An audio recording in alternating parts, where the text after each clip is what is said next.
Give me a second, YouTube. Oh, I got to remove my Buc-ee's. My Buc-ee's thing. I put it there because at night this window gets real bright. All right. Let's turn this shit. There we go. You have to put that in there. I need to get some blackout curtains for that biatch. Let me get this going. Here we go. What is up, everybody? It's your boy, the Liberal Loudmouth. And we are back again for some more Accionis. Just got word that Donald Trump is a piece of shit. It's breaking news right now. No, we got other breaking news, though. We're going to cover it here in just a minute. Justin Gaethje's secret weapon. Open-handed slap. Funny. I am a UFC fan, by the way, but Dana White's a fucking maggot fascist, so I tend to not. I try not to watch it anymore. And welcome in, guys. Come on in. It is Fuck It Friday. We're just getting started, so if you're showing up here, Raiden Revengeance. Cool name. What's up, Raiden? All right, let's see here. What do we have here? I got to share this shit out. Let's do it. I am a little late. That's my bad. I'm late, but now live. Share it out. Share it. Share the love. Share the love. Oh, I'll be right back. I'll be right back. Hopefully, fucking camera. I hate this shit. It does that fucking face tracking, and then I'll make it stop, and then it'll just start up randomly. I'll be right back. I gotta grab my drink.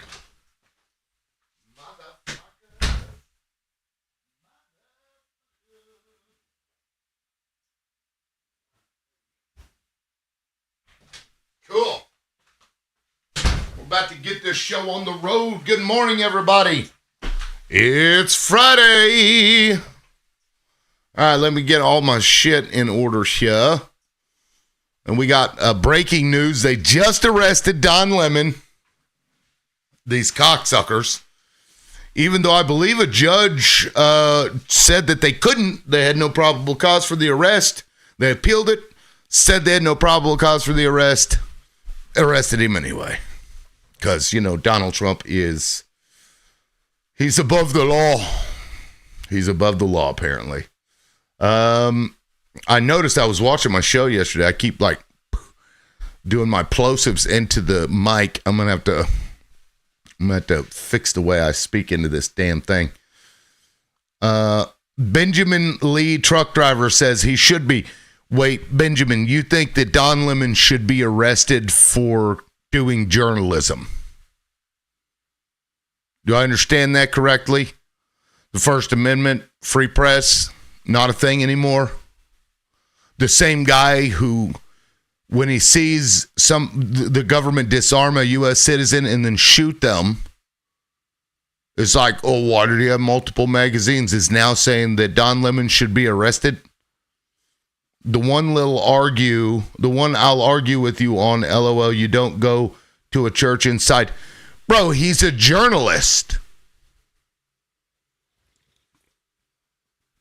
He's a journalist.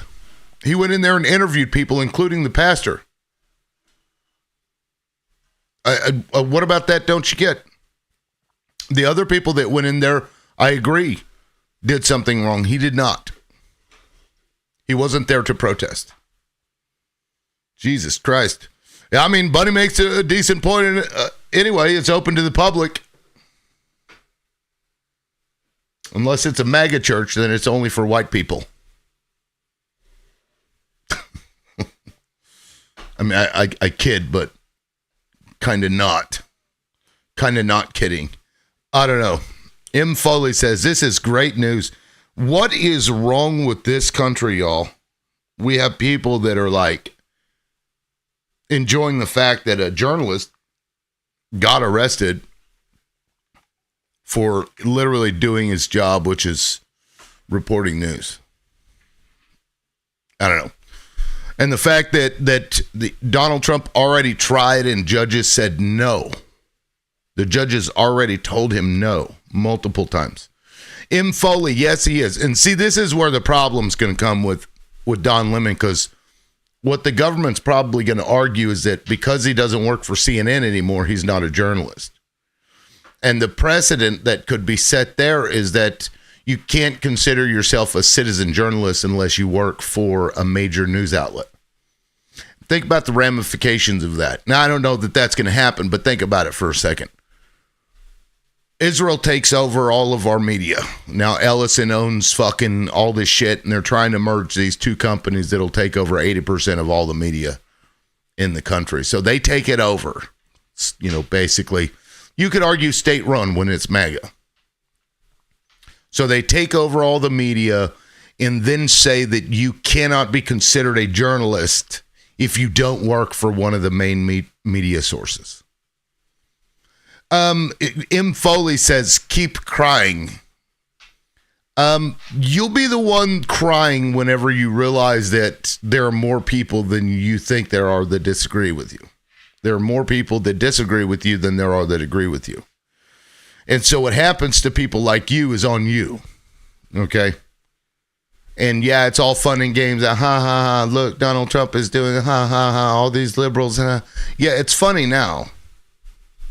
And I remember watching you guys for 4 years melt like snowflakes for 4 years because of an old geriatric guy who had a stuttering problem. And that just upset you guys so much that it was cry for 4 fucking years. Oh, boo. I don't want to wear a mask. Look at him. Oh, there are immigrants coming into the country. For 4 years, man. Crazy. It's spelled Ewer. You need to respell that. You are funny. It's a contraction, sir. There's an apostrophe. Brother, unsurprising. Like he said, he wasn't surprised, so he wasn't trying to say usurping. And then also, yeah, I mean, shoot, if I could have voted for him his first term, he was awesome. I couldn't. I was unfortunately 16. Trump. Okay. Mr. President. Yeah. I'm 25 from California. I always say the border state of California because, when we talk about immigration, I know more of what goes on. I actually live in a place where a lot of immigrants come. And I speak Spanish and everything. We are very integrated with the culture, but if you're here legally, everything should be good. And yeah, just 25, California, voted for him. And okay. What is your number point? One thing that I saw. Sorry, brother. Go ahead. What is your point? The number one thing I saw on your little prompt was we are not a free country. Anything goes. I wholeheartedly disagree with you on that. Okay. We are absolutely a free country, and I just. So how do you think that we're not a free country? The First Amendment gives you a right to free press. Yes. Freedom of speech and everything. Yeah. And press. I'm right speaking press, specific. Yeah. And so a journalist was just arrested for doing journalism. Is that a free country? Okay, one, we're talking about one. Wait. Does that make you free if you can be arrested you're pulling up a fluke. for being in it? No. It just happened today, man. I know, and in that's fact, a fluke, though. It That's happened. What I'm saying. There's millions of journalists in this country, and you're pulling up one to support your argument. Happened. Oh, I'm not done because the violations of civil rights are plentiful under Donald Trump. This is just one, but this is the one I'm bringing up because it's relevant, because that's what we're talking about right now. It's what I've been talking about for the last 10 minutes. So two different judges, said you can't arrest him. There's no evidence to support it. They arrested him anyway. Okay, and then that's just an easy lawsuit. That's an easy lawsuit, though. Is that freedom? You were free. Is that freedom? No. You were free. Somebody violated your rights, and now you're going to make a paycheck off of it. Oh, well, it's okay if the government kidnaps you, no, even you just though need to a judge silver lining. told you that you couldn't. It's okay that the government kidnaps you because then you don't sigh heavily into there because you're frustrated because you know that you're wrong. Because what you're advocating for is if they kidnap you and they have a right to do it, you can just sue them afterwards. And guess who has to pay for that? Listen, Jeremy. Listen, guess who pays for those? It's not the person that arrested him. It's The not the American person. taxpayers. That's correct. So I don't want to pay for somebody to continually violate somebody else's rights. And you say this is a free And again, country? You're not. You say continually, and that's why I brought it up earlier. You're talking about a fluke. Very rarely do journalists in America get arrested wrongfully. Very rarely. Yes, picking until 1 Donald millionth. Trump. Until Donald Trump. No, That's because right. he did that. He was in office for 4 whole years, and he never brought this up before. He never was doing that before. What do you mean? You're acting He's like arrested arrested. journalists before. He said, "Hey, go out there and anybody that no, he's Okay, he so let me publicly disliked them. let me point to you also the number of lawsuits that he has filed that he would have lost had those news agencies actually fought it in court. He sued them all. He sued 60 Minutes over an interview Wait, so if you knew with that you his were right and competitor. he sued No, you with and his you still competitor. lost, you just gave up. That kind of means you were wrong. 'Cause why No, would that you give up means if that didn't you have were all the- capitulating if you knew because you could win, why would you just give up? because a lot Think of about them were. Are you going to let me answer that question, or are you just going to keep talking? Just think about this: you're in the middle of a merger, and you're trying to merge with another company, and you want that merger to go through, and it's been in the works for some time. So now this guy comes and sues you, the same guy who, by the way, can stop that merger in its tracks. That's why they capitulated. And that's why he fucking sued them, because he knew that they would and that he'd get free money out of it. He's been going after media left, right, and center. And then he's also been allowing them to consolidate and be purchased by outsiders who are advocating for foreign takeover of the country. Okay, yeah. So when you say media isn't owned by anybody. You have what, NBC, ABC, all these different news organizations, Fox, everybody. Nobody owns the news. So yes, having outside investors, that's just business, because at the end of the day, the news is What do you a mean business. nobody owns the news? What I'm saying is, okay, whoever owns the CEO or the owner of Fox News is making money. You can't say that's a foreign takeover or a foreign investment. What the Foreigners fuck does trying that have buy to one do of with our news. anything? Brother, I just debunked your whole argument, and you're trying to like. It's That all has good, man. I hope you have a nothing great to day. do with I hope you have a anything. great day. Look, if you want to run, it's like, I debunked your whole argument. I'm gonna go. Yeah, look, the runners know that they just lost, and that's kind of funny to me. Anyway, Benjamin, welcome up. I noticed you didn't request up until you saw another Republican jump on the panel. That's interesting to me. Benjamin, you are muted.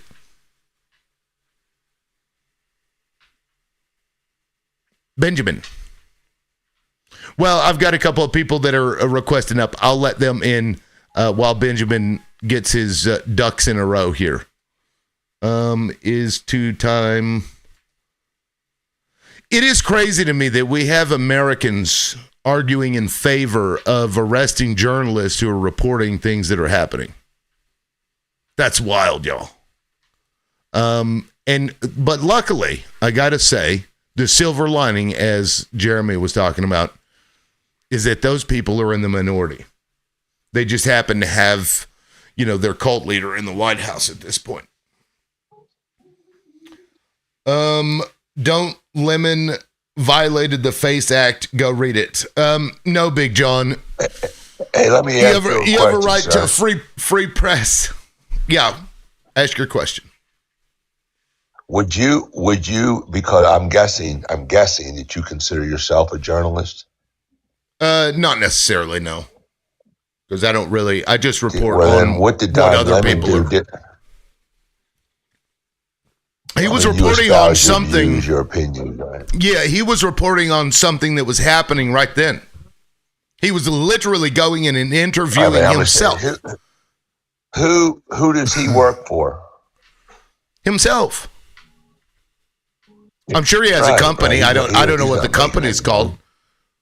Don Lemon is making a lot of money. He makes more Well, how money did now you- than how he did did you when he make- worked for CNN. Who's paying him? TikTok? The people viewing him. He don't advertise any products. No, he got kicked off of TikTok, I'm Nobody pretty sure. pays to view him. What are you talking about? People gift him No, left he's and on right. TikTok. Go watch his show. People gift that dude left and Well, right. I No, mean, I what, think a they rose banned is his. a I penny. think they banned his You show. really think he makes a lot of money? Yes, You think that's what he's doing to that's his hustle yes. I think that he is, bro. Let me tell you something. I've had a day where I at the time I think I may have had 13,000 followers. I made $300 in one day. Me. Granted, that was only one That's time. not a lot of money by journal. Yeah, but I also don't have hundreds of thousands of followers and thousands of people watching me at any given point. We're talking 100 or fewer. Oh, Would so you consider now going Benjamin into a wants to church jump doing in. a live? I was just loading. I got on and I ended up, so I had to take a second there, but I missed a little bit there. But yeah, I'm not. This one I'm gonna have to argue about, right? Like Don Lemon could have waited and found a little bit of time and said, "Hey, Pastor, would you mind coming and talking with me after service?" I know there's been a lot of incidents at churches here lately. I know that this is morally incorrect. Maybe I'm atheist. That's fine. You're not. There's people here with their families and children. They want to come to a quote unquote safe place. Would you mind for an interview? Yeah, no problem, Don. Give me a little bit. We'll go have lunch afterwards, yada, yada. No, this motherfucker goes inside a church and sits here knowing god dang well what he's doing. And I don't give a shit about the protesters. If he went, no, I don't give a fuck. That's fine. You could have been sitting there, doing whatever. Wait. Okay, so no. So you are saying that the journalists don't have any right or duty to go and report on something that's literally happening. Tim, let's do this though. Why can't we do that? No, what's happening? Church service was happening. That's what's happening. Okay. And is it not newsworthy? Hold on. Is it not newsworthy that a group of people went into a church and disrupted it in a protest of an ICE agent that was also a pastor? He wasn't there to protest. That's the difference. Oh, so you're saying, hold on, Bob. So you're saying that he just happened to be there at that time and just, oh shit, oh man, I'm in the right time, right place. Oh, sure, right, Tim. Come on, Tim. Now I'm with you on most, but this one you gotta meet me in the middle with come on, brother. You're wrong. You're wrong. No, we have a constitutional right. I'm not saying you don't. He wasn't there. I don't think you do. Show me him protesting and screaming in the church. Show me that. Well, he's show me the video. No. Go find. Hey, listen. Go find the video of Don Lemon yelling while in that church. He wasn't. He was wasn't protesting. Him being there created. He wasn't protesting. He was disruptive. You mean wait. Okay, so he wasn't screaming. He wasn't screaming. He wasn't making any statements of opinion. He wasn't protesting. He was disruptive. He was doing what? He was disruptive. He was disrupting because there were cameras. By him being there is being disruptive because he is popular, Benjamin, like you just said. He has millions of followers. Guess what, Benjamin? By him being there, everybody knows about it. Do you think that's cool though? Just talking at like normal people, right? We're supposed to be like, let's it's illegal. Hold on, Bob. It's illegal. We can't jump them here. It's we got to take turns. Well, is it you fair? say okay. Cool? Here, I'm going to go ahead and mute you because you're getting on to Bob for interrupting. Yet you've interrupted me multiple times. Bob was speaking earlier when you just out of nowhere after I went to you earlier and you didn't say shit. You didn't say hold on. And so I moved on from you to Bob, and then you cut in the middle of Bob's speech. And now you want to browbeat him. Don't do that. Go ahead. I was saying that you can have a protest that is silent, but it still can be disruptive. He was, if you were I don't know if you go to church or not, but if there was a group of people that came into your service, even if they stood along the wall, but they had cameras, how can you focus on the Lord or focus on the service if you have to keep looking over there and go, what are these people doing? They're obviously not here for the service. They don't worship. They're not worshiping. Okay. They are stopping. I'm not talking about the protesters, though. We're not talking about the protesters. What I'm saying, you keep talking about the protesters. It's rage baiting. He knows why he was there. Nobody is talking about the protesters. We're talking about Don Lemon. You already admitted that he wasn't there protesting. He was disrupted. They know, Bob. This is just one of those things where they're like, how was he disruptive? He was there doing. Wait. Physical. Why couldn't he wait until after church? Is that church? Why couldn't he waited? Is that church open to the public, Benjamin? Why couldn't he have waited? Is the church open to the public? Why couldn't he have waited though, Tim? Why? Because he was reporting on something that was happening. Listen, the Constitution, people keep saying the FACE Act, the FACE Act. Let me tell you what. No law can supersede the Constitution. We have an absolute right to a free press. Bob, shh. We have an absolute right to a free press. And if you are arresting journalists for literally reporting on things that are happening, that is a fucked up, slippery slope that you're going down. And you guys are advocating for the destruction of the First Amendment rights of free press, which means you won't ever know what the fuck is going on. Because what they're going to argue is that because he doesn't work for CNN, he's not really a journalist, and therefore he doesn't get those protections, and that's bullshit. But he wasn't there to protest. That. You were advocating violating the Constitution, sir. How? You are. You are. How? You were saying that he should be able to. You are claiming because he is a journalist, he has the absolute right to prevent people from practicing their religion, freedom of religion. No. That's See, that's a straw man, because had Don Lemon not been there, those protesters would have went there anyway. I think you're trying to. No. He's being used as intimidation. There's two separate things here. He's reporting. Well, we know for a fact that Don Lemon didn't protest. You already admitted that. He protested calmly. He protested in a disguisable way. He reported on what happened. And you're like, you can't report on what's happening inside of a church. Bullshit. That's protesting. You know that. The church is on fire and somebody goes in there to document. You can't go into that church. No, to apples and oranges. Apples and oranges. Apples and oranges. Come on. You're reporting on something that happens. Apples and oranges. You can't run with this one, Tim. Let me get this straight. So whenever that guy went into that church and started pew-pewing people, if there was a journalist that walked in there and started reporting on that, could you arrest that person for disrupting? If he was there to report on that and not disrupt the church, fair enough.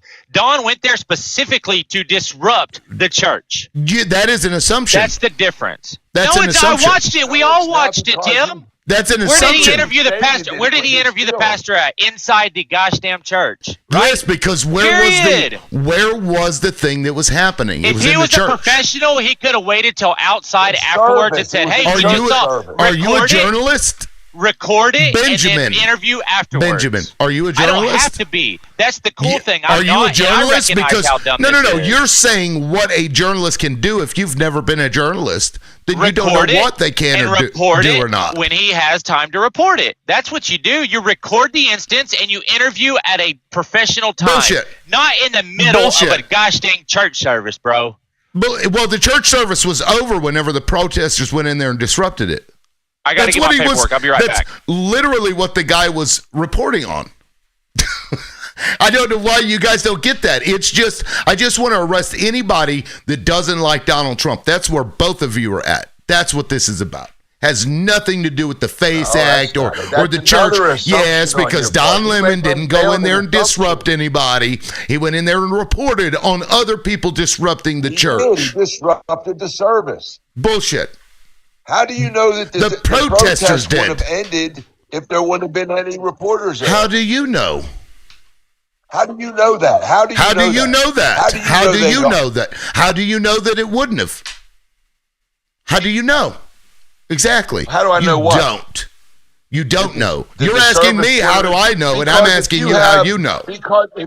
Because if you protest, you are seeking to draw attention to your cause. A media source there would help you amplify your message. Okay. Would it not? Well, of course.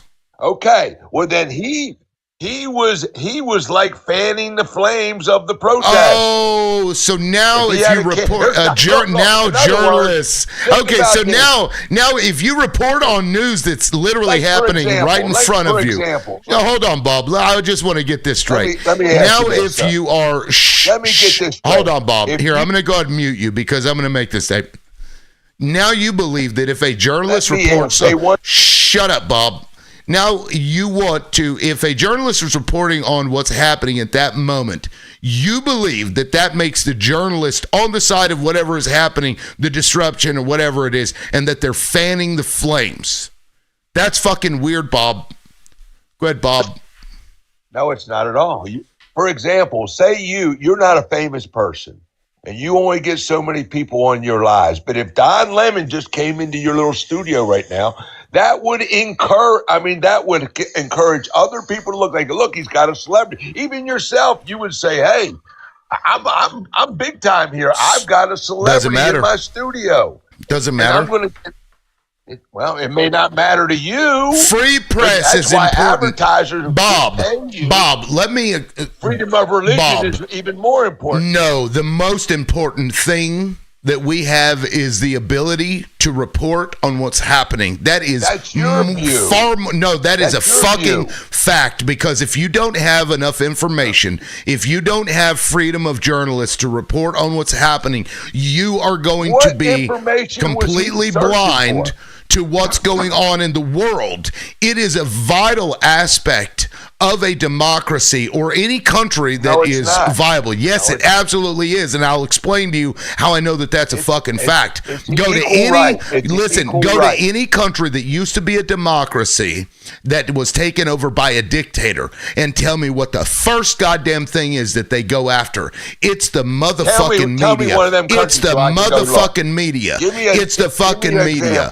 Go any of them. Any of them. Hitler. Go look at Germany. He took over the goddamn media. Yes, it was. Holy fucking shit. A republic is a form. Listen, Bob. Republic is a form of democracy. No, it's not. Yes, it is. And now you're playing semantics. Don't be fucking stupid. No, you are. I said, don't be ignorant. You're playing semantics. You're playing semantics. You're playing semantics. One of the first things that Adolf Hitler did.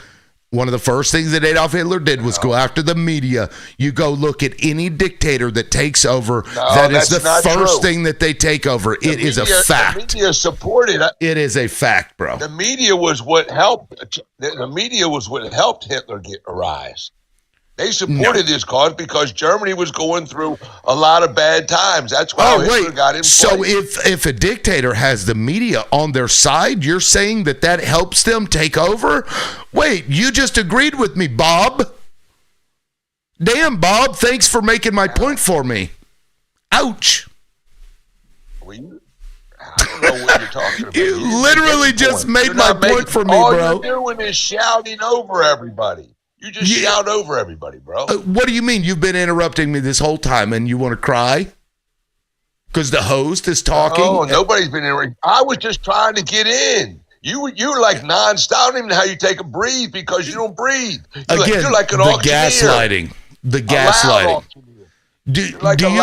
What does the name say up here? Does it say Bob's Bitch Tits? What does that say? Which one of them are you, or are you all of them? Can you read? Are you allowed? Can you read the name? Are you liberal? I'm all three. Tell me what you are. Tell me which one of them you are. Whose show is it? Is it Bob's Bitch Tits Show? Or are you the liberal? Is it Bob's Bitch Tits Show, or is it Liberal Loudmouth? See, you're not helping your cause by just dogging people. Have you never seen? Right now. You don't know what the reference Liberals are in the minority in this country. Well, that's not true. You were just your first comment when I came up was, "Well, they've got their leader in charge, and we have to just take their crap." That's because people disagree with you. They don't see your viewpoint. Well, that's not true because you're over here. Listen, Bob. You are advocating to strip the United States of a free press. That's what you're up here advocating for. Whether you agree with it or not, or not believe true. that or not, I yes, want you him to be are. accountable. And you, I want him okay, to be accountable. Bob, I just want to point out there that I was talking and then you started interrupting me, which is what you've done since you got up here, sir. And then you cried about it and claimed that I was doing it. That's called gaslighting. I'm the only guy here. You're having a conversation, guy. This is not a Johnny Carson monologue. I don't think. If it is, Then why were you educate me, bitching I'll about leave. it? Then why were you bitching about it? So when I pointed out that you do it, Bitching about what? then you say, "Oh well, we're having a conversation," but then you cried about it to me. When What you the have fuck a- is your when deal, you watch bro? like Johnny Carson or Jimmy Kimmel or whatever, who does the most talking, the guest or the host? I The don't host watch asks Jimmy the Kimmel. question and let. I don't watch Why Jimmy Kimmel. not? Why would I watch Jimmy You Kimmel? don't like him? I don't think he's funny. I mean, are you up at night? Okay. Do you have a TV? So look, You got cable? I don't want to talk about Jimmy Kimmel. I really don't care about Jimmy Kimmel. What I do care about is that we have a group of people in this country now that think that it's okay to arrest journalists for literally reporting the news. That's wild. But that's what you're advocating for. It's weird. It's dangerous. Oh, Bob had to go deal with his bitch tits. And if you don't get the reference, I just Google it. It's funny. Let's see here. Benjamin is offloading while he figures out how he's going to argue in favor of removing our First Amendment rights to a free press. Fucking crazy, y'all. Well, Wordsmith, I tried to add you. Was that Wordsmith? No, somebody else. Anyway, here. what? Oh, now you show up. What's up, Benjamin? Well, I got to get So my bitch job tits done, took you know. off. I see that. But Tim, can I just Wordsmith, say you this, get that right? reference, right? Yeah. It's from Bob's got bitch tits. It's from Fight Club. Yep. Anyway, Benjamin, what's up? Benjamin. Yeah. I just don't understand. Like you, maybe he'll win where, yeah, they find out legally he's able to report, but you know what's going on here. And it's just the fact that you're at a church. Like I grew up in church. Most of us did. I don't know if you're a believer or not, or if you think church is a sacred ground. I mean, outside, I mean, whatever, fair game, possibly. I still think it's trash. But inside a church, like, you could have recorded it, sat patiently, watched it. Nobody was fighting. There was no fist. You know, just sit back, record it. After church is let out, hey, Pastor, you mind if I get an interview with you? Yeah, no problem. Thanks for being patient. I'll spend some time with you. We can go over. No, this motherfucker goes inside, disturbs church, got families there at a place of worship, the one place that we should hold as a place of, safe, just the one place in this world we should be like, okay, go there. It's a safe haven for at least an hour's worth on a Sunday in this crooked ass world. And I know that's what it is and it's right, but it's good content to just stir up this morning. I get it. But I hope his ass gets made an example out of. So I look, you said it's good content to stir things up this morning. I didn't arrest Don Lemon. It just happened this morning. So it is not my intention to rage bait. Hey, that Tim, said, well, hold on, Wordsmith. the only reason why. Hold on, Wordsmith, hold on. Yeah. That said, look, he didn't go in there and disrupt. The protesters did. He reported on what the protesters were doing. Now, I agree that they should not have gone into that church, and I said that before when it happened. They shouldn't have gone into the church. But arresting the journalists for reporting what they were doing is horseshit. That's not what he's arrested for. Yes, it is. That's what you're sitting here claiming, that he disrupted church service. You're saying that that's why he was arrested, for disrupting church service. But that's not what he did. He reported on other people doing that. Because it's news, and it's newsworthy. He's going to be found out that he was at, I mean, okay, are you going to say that he just magically showed up at the exact time that it was going down? Is that what we're saying? No, Or was I'm it sure premeditated? his source. I'm sure he had a source that said, "Hey, we're going to do this thing on this date at this time at this Exactly. church," and he showed up there premeditated. with this Hey, camera hey, to report on Benjamin. what was about to happen, and that is perfectly within the confines of the Constitution. Right. And the government doesn't get to say you can't Well, do that. Record Well, it Benjamin, and interview afterwards. Hey, Benjamin, It when you doesn't go into matter. a church, here's the thing, Benjamin. When you go into a church, answer these questions. Can you accept money from people at a church? Wait, do that again? If you're a pastor, can you accept money from people in your congregation? Like in an offering plate, or are you talking about personally? Can you like, accept? Churches can accept any kind of money from anywhere. Now, can you go take that money on the behalf of the church and buy a jet, buy a house, or buy a car? Can you do that? I don't know that law. I don't know You where that can. falls into. You can.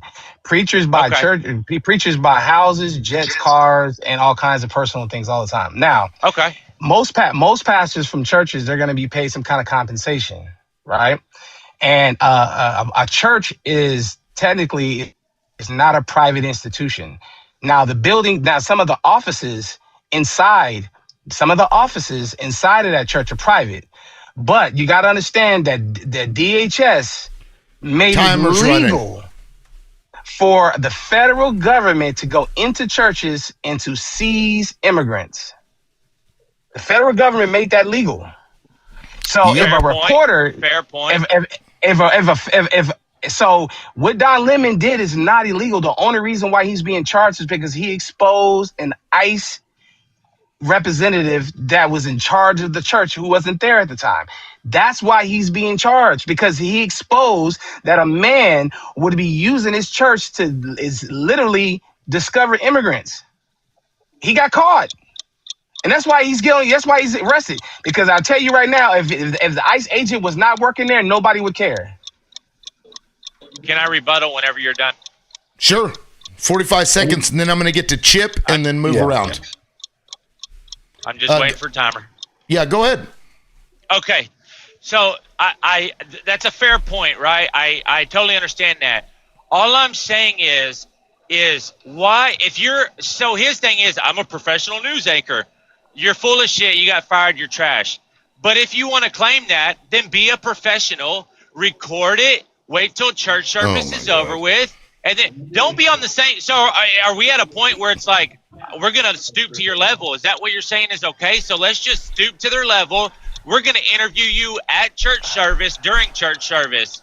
No, I thought we're supposed to try to be a better, like than the other one. So it's it amazes me. Hold on, Benjamin, Wordsmith. Hold on, Wordsmith, because I got to get to Chip. People that are allowing another group of people to Wordsmith. Listen, I said hold on. I'm gonna respond to Benjamin, then I got to get to Chip. But what you just said is what I started the show off calling as a problem. You said he's not a professional journalism because he got fired on CNN and he's trash. This is what Donald Trump is trying to push, where you can't be an independent journalist unless you work for the big companies that Israel and the rest of these fuckers have taken over and purchased. That's what he's trying to do. That's the argument they're going to make. And you fell right into it. You can be an independent journalist. There is no such thing as you have to work for the man in order to be considered, and granted First Amendment disagree. rights. That's ridiculous. Now, Chip, go ahead, man. Hey, so it may take me a little longer than a minute to get this out, but I'll do my best to be quick. So I did a little research on the law itself, because obviously that's what's in play here. Now, personally speaking, I'm a free speech absolutist. I think we should always err on the side of giving more latitude than less to freedom of speech and press.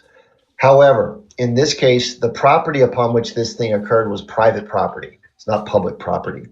The law is very clear about protesting inside of religious institutions on private property. It's called the FACE Act or something like that. And while Don Lemon has a right to cover the story as a journalist, he, unfortunately, according to the law, does not have a right to enter the facility without permission or as a parishioner during a disruptive activity, and specifically to cover said disruptive activity. That's what the law says. Now, I do agree that Don Lemon has a right to discuss the story, and that nobody covering the story about the protest, not participating in the transgression, should not be sanctioned for doing so. But in this case, because he participated in the entry, he's considered to be part of the protest and therefore part of violating it. Yeah, and since Tim's away for a second, I think I'm gonna respond to that, Chip, because here's the thing. I don't give a fuck what the law says.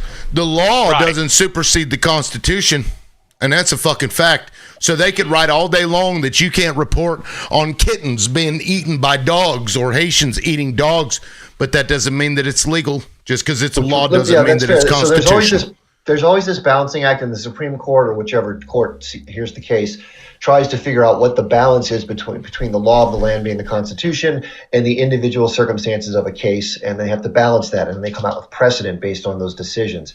And the precedent in this instance, based on previous cases, I can pull up the references, I don't have them in front of me, is that the sanctity of the religious institution, in this case, it supersedes the journalist's desire to be at all places at all times. And so there are reasonable accommodations that are made for it, typically with the permission of the church to come in. Was he told to leave? Because I am under the impression that the pastor willingly gave an interview to him.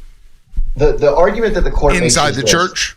I don't know whether he was told to leave or not, but the argument that and it's open to the public. The argument, listen, it's not about me. I feel the way you do. I'd rather have more journalism than less. No. You're arguing in favor of the law. I don't know why you're saying that. No, I'm just bringing the law into he the. did his reading, and he's bringing the law up. Yes, we understand that. We understand that. When I first came on, I explained that I think we should err on the side of more. If he wasn't told to leave, he's not trespassing, and the building is open to the public. And so if he wasn't asked to leave, then it doesn't really matter. The difference is he was there while they were doing that, and he was a part of that disruption. That's the difference. He wasn't there to just report on something, he was part of that situation. No. That's the difference. No. Doesn't matter.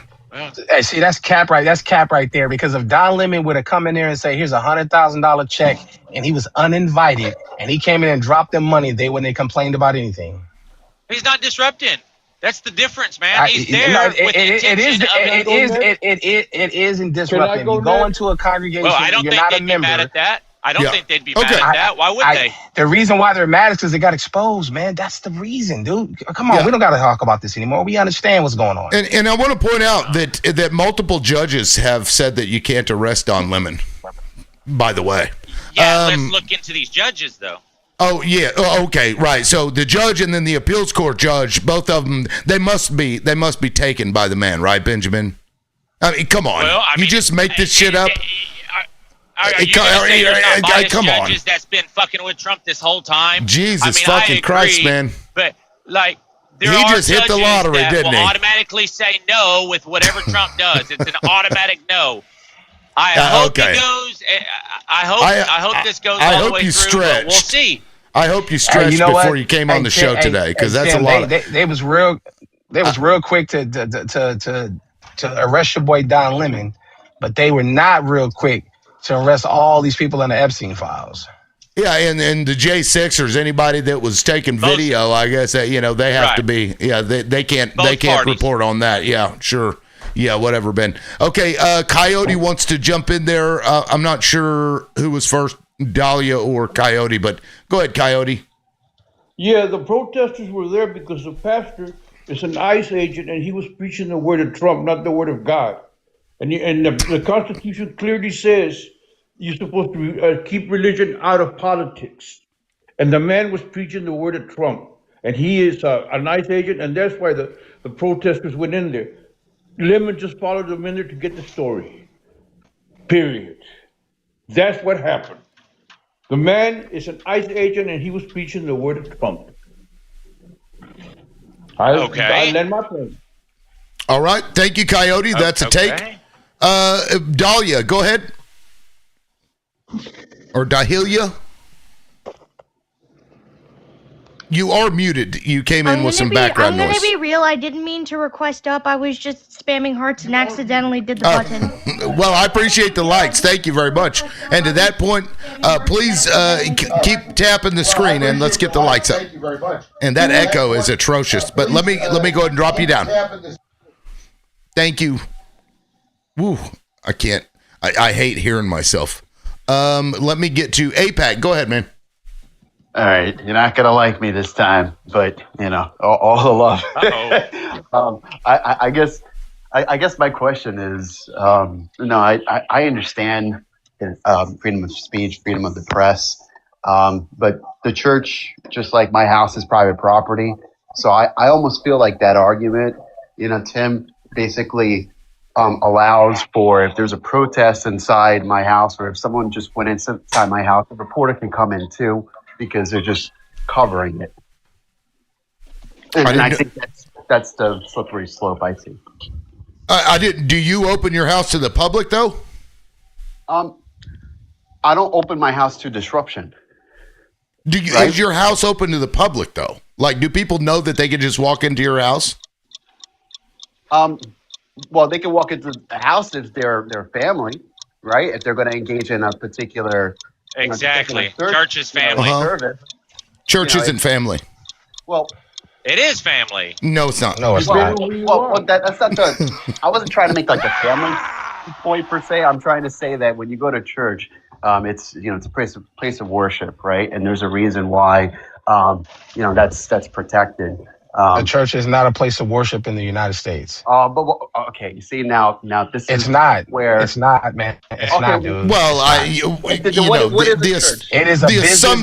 It is a business. It is a business. I'm telling you that right now, dude. This is why these guys have tax exemptions. The church has been known for laundering money all over the country since its conception in the United States. But that's not for us to decide. It is us. No, it's not Don Lemon's. The IRS him the said right. it is. The IRS says that it is. Well, that's a whole other issue. If I go to a church right now and I go uninvited and I have $100,000 check in my hand, they're gonna take that check and yes, sir. Guess what? And guess what? And if you have an ICE agent that works in the church that is doing all God knows what, right? And he gets exposed and they get mad and say, oh, we want to tell on him. Guess what? The church has been hiding pedophiles and child essayers for years. And nobody complains about it. And nobody complains about it when we expose them. But when you expose the government's agent, all of a sudden people care. Get out of here, man. You can't pick and choose. You got exposed and your ass is, and guess what? They're going to be on that dude forever. That pastor's never going to be able to sleep good. Probably not. I mean, he probably won't be a pastor anymore. I just want to land my plane real quick. Yes, go ahead, APAC. So I think when the news first broke out, one of the first things that I said was legally it's wrong, but morally I understood why the protest went in, why the protesters went in. Exactly, most people do. Right, but now that's a different case, a different take from whether the government has the right to detain Don Lemon, and I believe by letter of the law they absolutely do. And I use that example of private property and my house to make the case. It's private property, so it's the same rules apply. But it's not open to the public, man. The thing is that your house isn't open to the public. It's called Donald Trump, and we need to solve it. Yeah. We need to get rid of him. Okay, we get that. Take over the country. Okay, so but the press can answer that. He has militarized the streets. He has declared war on the people of America. Okay. And if he gets the money he wants for ICE or for the Department of Homeland Security, there will be military vehicles out on our streets. There will be Bradleys. There are already military vehicles on our streets. They're not Bradleys with what do you call machine pupils on top of them. We're going to have that. And 113s or whatever you call. Okay. Well, right now we're talking about Don Lemon. We can make general complaints about Trump all day long. Don Lemon got arrested for exposing an ICE agent as a preacher.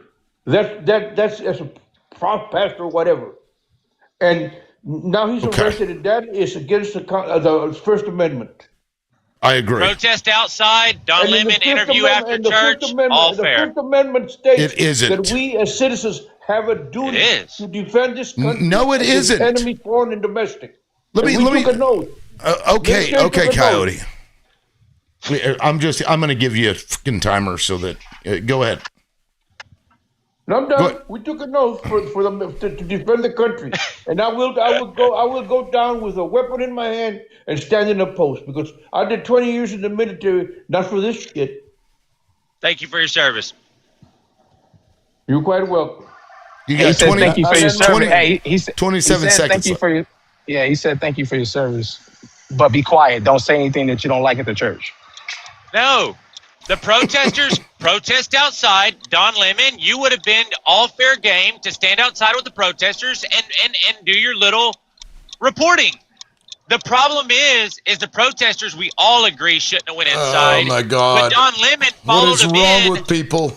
to Hey, disrupt What is wrong with people? Guys, let me listen, guys.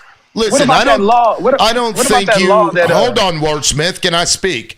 I don't think you guys understand just how important the ability to have a free press is.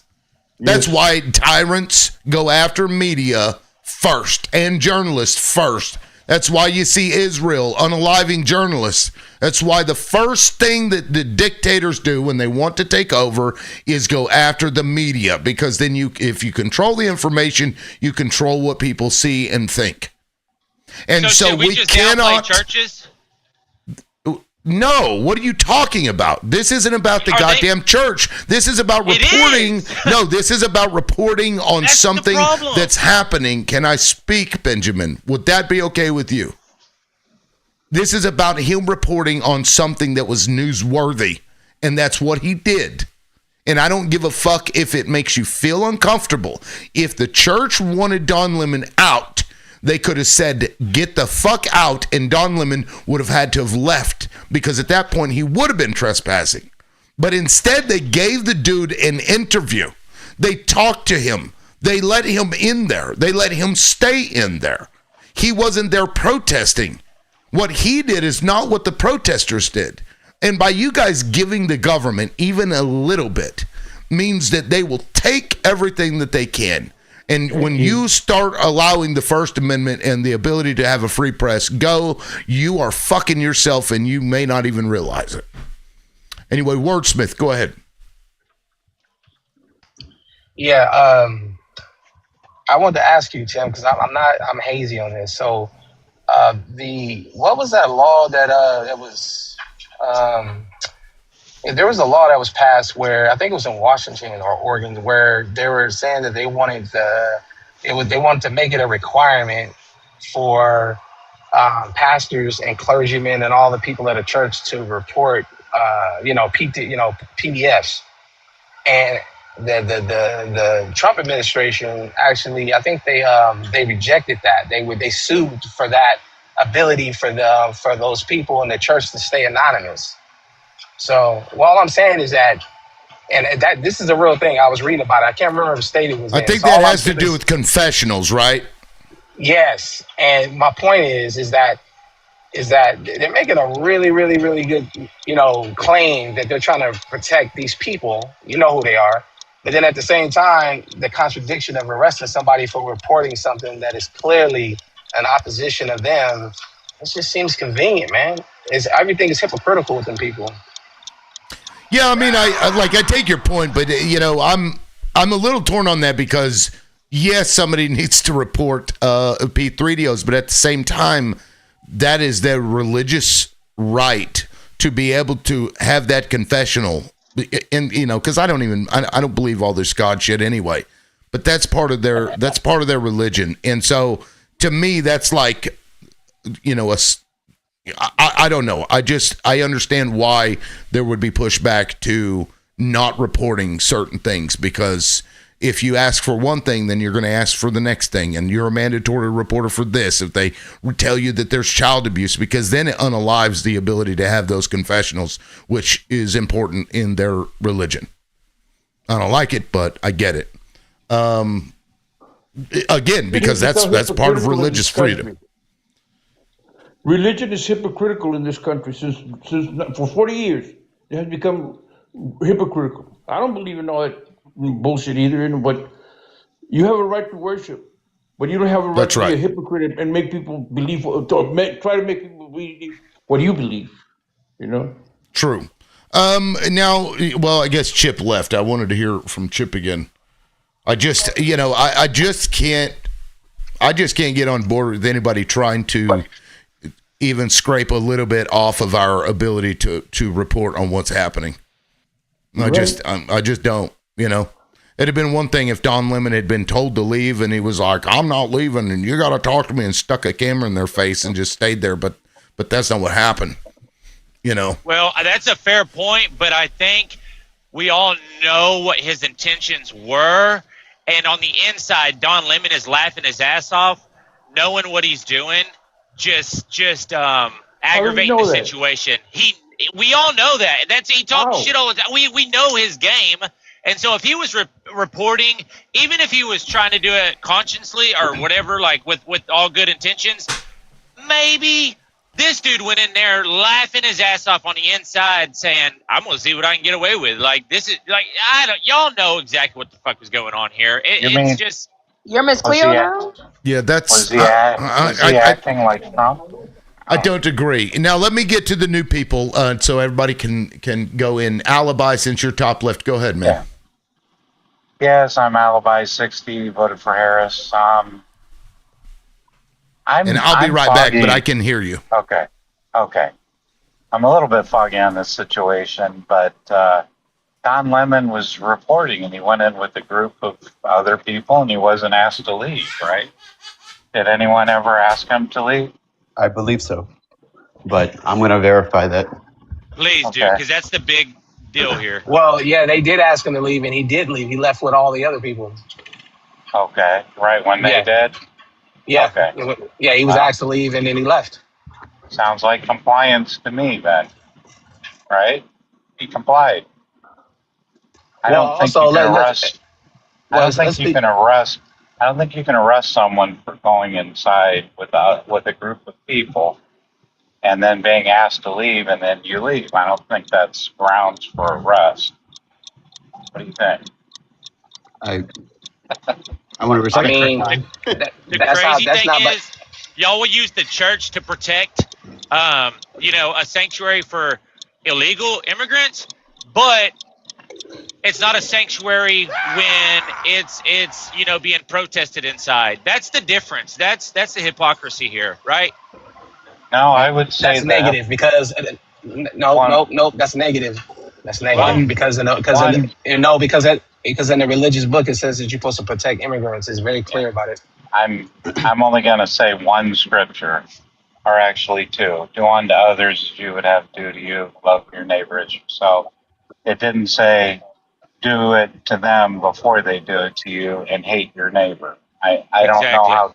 I don't know how Trump's Bible reads, but if you're a minister or a preacher and you're supporting hate, you're not a Christian. I'm sorry, it's not. But in his mind, he thinks he's doing right by that. Trump's Bible was written in German. Also, it creates a very big conflict of interest. Trump's Bible was written in German. I wanted to clear something up, though. The Alibi said you cannot go into a church with the goal of disrupting it. That is a violation of the law, and several of those people, in my opinion, broke the law. Don Lemon, however, because he is a journalist and he's reporting, is outside of that. Right? Okay, that's what I wanted to understand. That's where I'm at. Like, I understood them arresting the other people, but Don Lemon is a journalist, and that's what he was doing. Whether he knew that they were going to go in there to do it or not, I think is irrelevant. Report on what's fucking happening. And Tim, Tim, let's be clear though, Tim. If possible. Well, let's be clear, Tim. The president didn't cite Don Lemon being arrested for any law. What he said was that he was an insurrectionist. That was the words out of Donald Trump's mouth. So That's the reason why he was arrested. It was very clear. You can make up a charge or anything. The police make up charges on people all the time. He didn't comply. He just because he has civil rights doesn't mean he can comply. He's supposed to go to jail. Then he's supposed to spend $10,000 and fight it in court, and then figure out how to beat us. That's well, what the, that's we what don't the know police why said. he was arrested. No. Some people no, are saying he's arrested because he violated the FACE Act. So until you No, let us, he's until we arrested because know, he- where did it say? That was what Donald Trump wanted to say. That's not Trump, what the look, Fed said. I know, Well- but he was arrested because he exposed an ICE agent. That's Well, why that's he not was what- arrested. He got doxxed and he wanted to arrest him.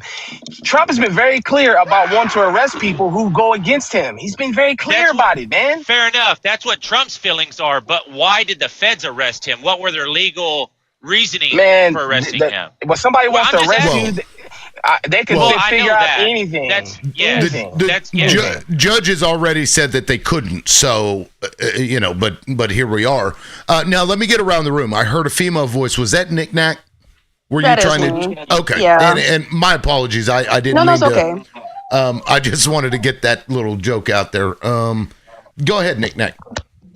I think the issue also is that a lot of people are not talking about the fact that this minister or pastor or director of the church is also a director, and ICE creates a complete conflict of interest with his parishioners, because I'm sure there's some type of clause that if he knows people are there illegally, which I'm sure people come to him and confide in him that they are there illegally, he has some duty to report.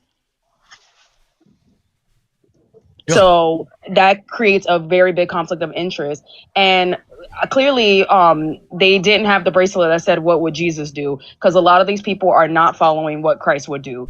Christ was very much an open door kind of person, feed the hungry, welcome people that are different from you.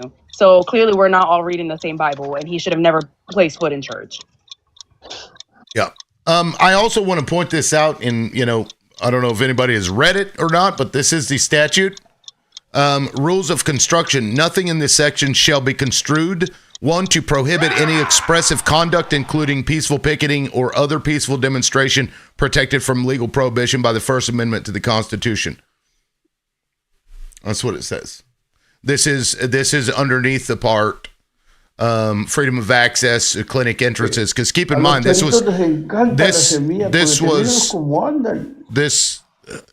that?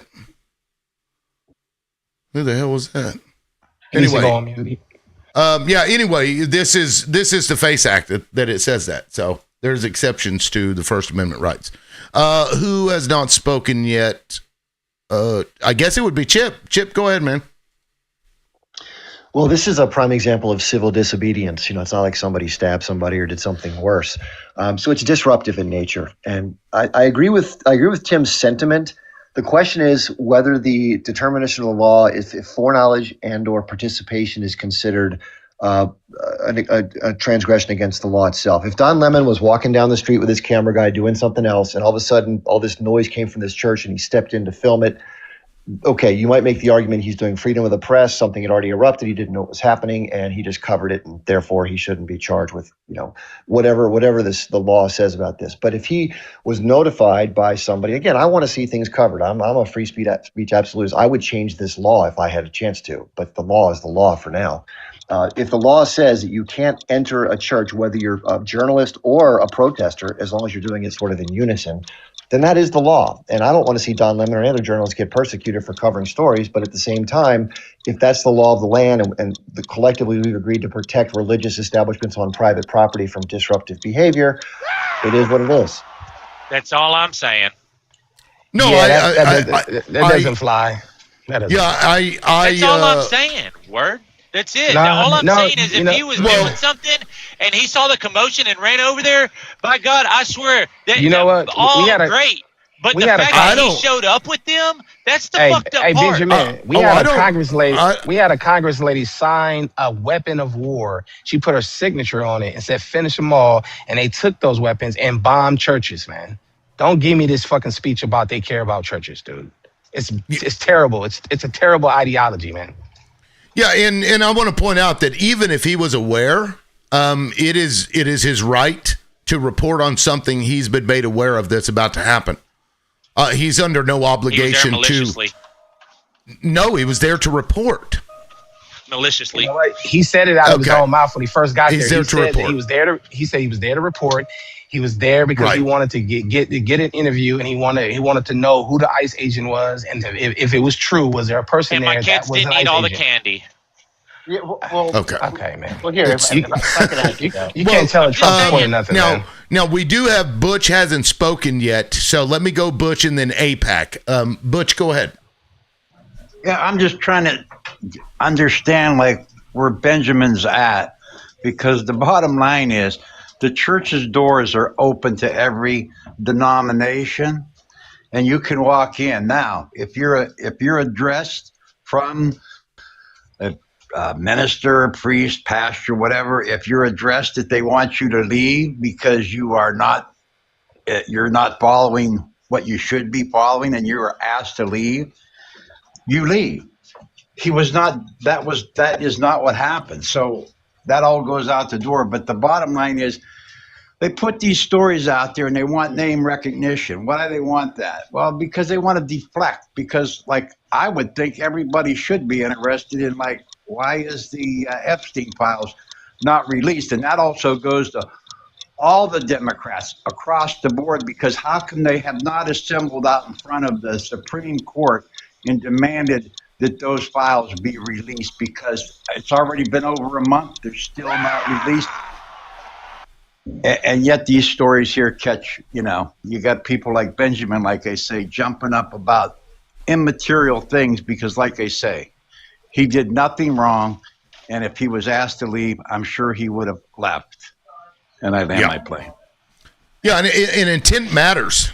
If the intention is to disrupt, to go there to disrupt, that's what matters. Exactly. If the intention is to report on something that's about to happen, that's not an intention to disrupt. That's an intention to report. Right. Exactly. And that's why there's a difference between what the protesters did and what Don Lemon did. Yeah, because he stated his intentions. He was very clear. Yeah, it's going to go nowhere. I know you guys want it to be because want to arrest journalists that disagree with you, but this is America. It is what it is. Right.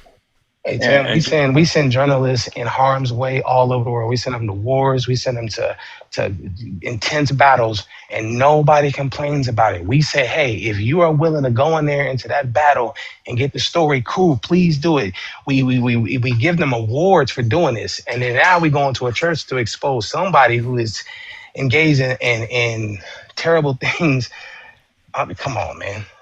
Y'all know what time it is. Yeah. No, but it's does that mean though? Are we just saying that are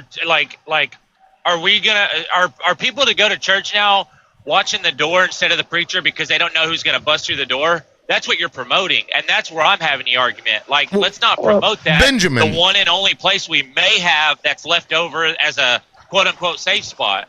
Well, Benjamin, let me ask you. In Texas, somebody went into a church full of, it was a black church. I say black church, it was most of the people there were black. He went in there and started shooting everybody. Now, did that? Oh, hold on, my alarm's going off for some reason. If you're asking if that's I'll be right back. Obviously I'll be right back. Right? Okay. So, no, if he's asking if that's okay, abso-fucking-lutely not. I'm just simply saying, if you're a professional, Don Lemon, why couldn't you have waited outside, or videotaped it? Okay, let's go this route. Videotape it if you want to, so you have something to show on TV later, but interview the pastor after church, outside of church. Now you're kind of picking and choosing. But now y'all are promoting. You're picking and choosing. Go to church anymore. Nah, you're picking and choosing. And the world picks and chooses, right? No, what I'm saying is you're that picking that. Hold on. You're picking. I'll lay my plan. I promise. One more. You're saying you're picking and choosing by saying, well, illegal immigrants can hide in there. Y'all can't mess with them there. Okay. But no, that's not what I'm saying. No, what I'm saying is what you're saying. No, what I'm saying is that you're saying that if I come in and give you $100,000, that's totally fine. But if you want to come in here and expose my That's secrets, completely I'm fine. gonna send What's you to wrong jail. with giving No, $100,000 to a church? you're not. I don't understand that. You didn't hear what I said, man. Should the government be a? Can I respond? No. That's right. APAC. I was supposed to get to APAC, but go ahead and finish what you're going to say, Wordsmith, and I got to get to APAC. What I'm saying is APAC. So what I'm saying is that it's okay for me to come give you $100,000, but if you expose my secrets, I'm gonna send you to jail. That's what you're saying, dude. I'm just telling you, that's essentially what you're saying. That's what it breaks down to. We can talk about it till we get blue in the face. That's what it means. You can give me your money, but if you tell on me, I'm gonna send you to jail. That's ridiculous. Okay. APAC, go ahead, man. Yeah, so I just a couple things. So, do I agree that media can enter a church or a place of worship? Yes, but there's certain rules that have to be adhered to. If you look at the footage, who was captured? It wasn't just the pastor. It was children were captured, families were captured. It's a place of worship. It's a place where people are they're vulnerable. Too. So what was he doing? Was he also standing in like the back, with a video camera, just kind of like directing? No. He was also amongst the crowd. He was, narrating. He was, of course, taking some verbal notes. And then he went up to the pastor. The pastor also, I believe the pastor also said that it was a tense exchange. And I think there was footage that showed that the exchange wasn't just like necessarily a pleasant exchange between the two, because there was a lot of frustration. So when he was told to get out, did he get out? Yeah, he got out to that effect. But it's still a disruption, and that's what I feel is wrong with it. Well, like again, that don't fly. I want to fly, man. I also want to bring up that I don't know how long ago this was, but there's a court case where there was a phone call that was illegally intercepted by like a third party. So it was recorded by somebody illegally, right? And a radio broadcaster had gotten this recording. He didn't do the illegal thing. Somebody else did the illegal thing, but he broadcast that phone call, whatever it was. And so they tried to arrest and sue him. And the Supreme Court found that journalists can't be held to a standard for third party actions, right? And that they're so in this case, the third party are the protesters. He was there legally. Right. He wasn't there protesting. So that, he was there lawfully, unless he was told to leave any state. Well, and right, so whatever they did, the Supreme Court has already said what those third parties do illegally has no bearing on the reporting of that thing that's illegal. And so we have to look through it in that lens. There's precedent to back this up. Now, what this court will do, who fucking knows? But I don't see it going anywhere, guys. Well, here's the thing, Tim. When I say they pick and choose, they do a really good job with picking and choose. If you go to church and somebody's going to get baptized, there's going to be a camera there, and it's going to be kids who are there when they're at the baptism, and they're going to be on video. When you go to a wedding or you go to a funeral, you go to a church, there's going to be people who are recording that you don't even know, who are recording your family, who are recording other members of the family or supportive members of friends that are there that are recording people. So the idea that somebody's going to record somebody else inside of a church because there's a person there that's causing disruption is no different. It's the same thing. Oranges and apples. It's the principle's the same, dude. Look, I've been it, dude. You trust and believe. When you want to pick and choose, the government and law enforcement, they are the masters of picking and choosing. They can make something look way worse than what it is. And I'm telling you right now, if you go to a wedding in a church, you're going to be recorded against your will, per se, because there's people recording you don't know, and you're not complaining about that. You don't want them to go to jail, right? Yeah, but you're at a family function, and people are recording for memories. There's people there that you they don't know you one way or the other. No, there's people there that you don't know. There's people there that you don't know, man. They are, but they all know each other one way. You don't go to a stranger's wedding. No, not necessarily. They got people there all the time. Okay, Benjamin, you're wrong about this. Benjamin, you just want to be right because they got exposed. Well, let's let That's Benjamin. all it comes down to. Let's let Benjamin respond. Go ahead, Benjamin. I'm just saying, you're with apples and oranges. Are you, yes, you go to a church and you don't know, and there are people recording, but the people that are recording, most likely know that person being baptized one way or the other. Okay, you're there as a family. If you go to a wedding, maybe you do. I mean, there's nothing wrong, I don't think, unless the family asks you to leave. Maybe you do go to strangers' weddings just to be like, wow, man, that's cool. 2 people getting married. I don't know who the hell they are, but this is cool, man. Congratulations. You know what? I'm gonna tell you why. Well, hold on. He's got a timer. I'm just saying. That's why your comparison isn't a comparison. It's apples and oranges. Hey, I'll land my plane there. Okay. Yeah, see, that's what I'm talking about. It's the picking and choosing. If you got a government if you got a government entity that can go steal all the records of a whole state of people and give it to DHS, that means they don't care about any kind of privacy. They're not even in the business of privacy. They're trying to exercise this so-called privacy because it makes them look bad. But guess what? They just gave away to DHS 700 boxes of private documents of voters in Georgia. Do you really think they care about privacy? Ain't nothing in the federal. You have no privacy in this world. Come on. Get that? Right, or that do you is think correct. you have privacy? Ben, he's still got time. And guess what? Yeah. They just got exposed, and that's why they're mad. There's no privacy, remember? There's none.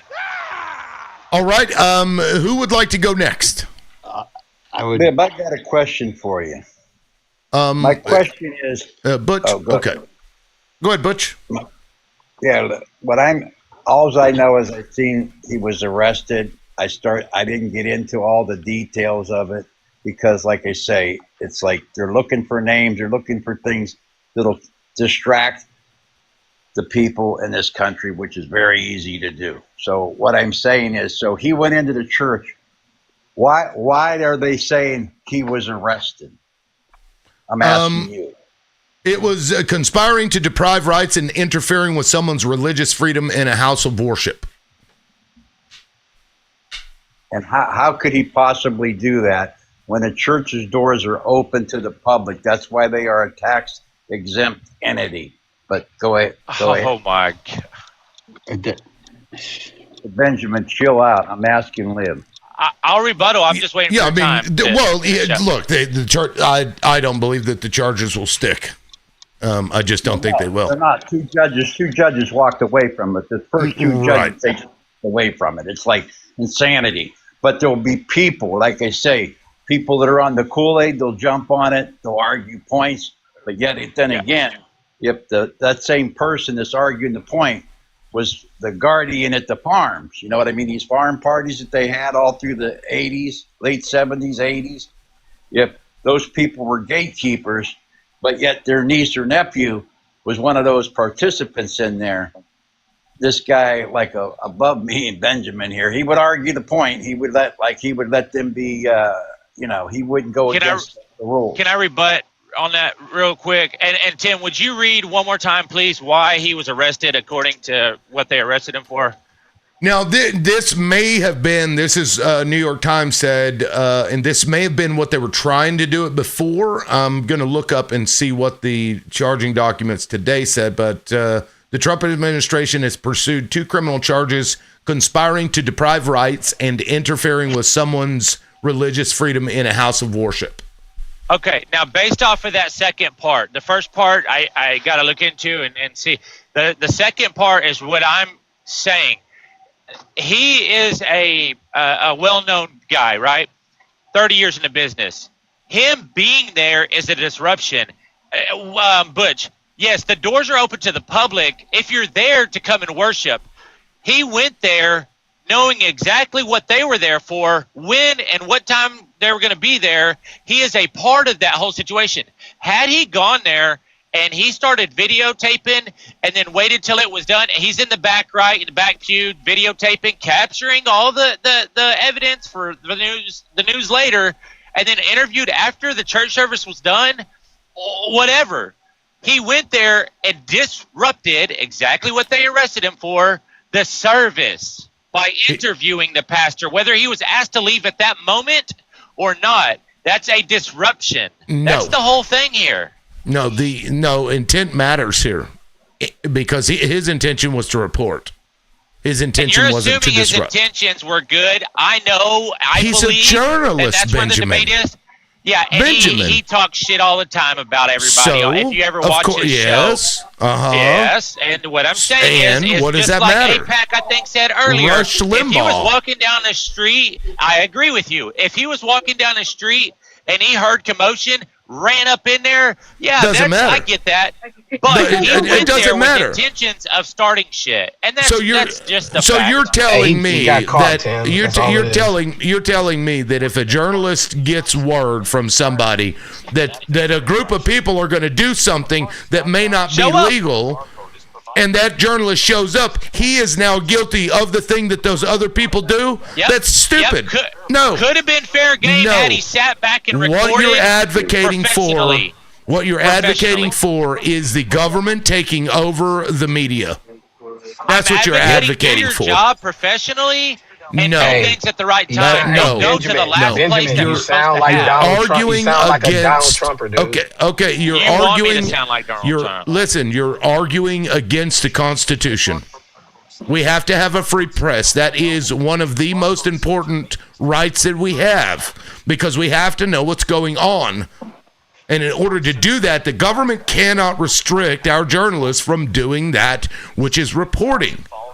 Whether Why you do we get like mad it at or ICE not. for videotaping? Why do I see all these people, oh, he's recording with his cell phone, oh my God. So ICE can't record while they're in operation? All I the should be. protesters? I should have to record every interaction that they have. They should be wearing body cams, and it should be rolling the entire fucking time that they're doing their job because they're public I servants. agree that would be good, but they can also take out their cell phone, according to what y'all are saying, and record Yep. anything they want. But I hear all They the time, should. oh, They he's got should. his cell phone out. He's got his cell phone out. Who gives a Who's fuck? saying that? That's No. right. No, Who's I- bitching no, about no, that? No, he's Who's- conflating two who's- problems. Who's I don't understand. Like What who's he's- bitching about that? So basically, I've seen a few.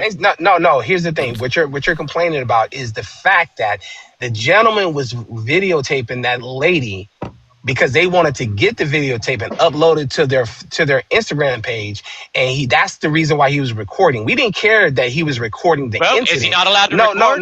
Let me finish. He recorded the incident standing in front of the car. That's the problem. He's not supposed to be in front of the car, and he wasn't supposed to be videotaping in front of a car. Now, if he wanted to videotape away from the car in safe manner, nobody would really care. Nobody would. Oh, ever you mean like complain. if Don recorded from back in the back of the church, No, that nobody is would have not- gave a shit. No, Thank that's you. The negative. You're right. situation. No, you're Listen, right. Benjamin.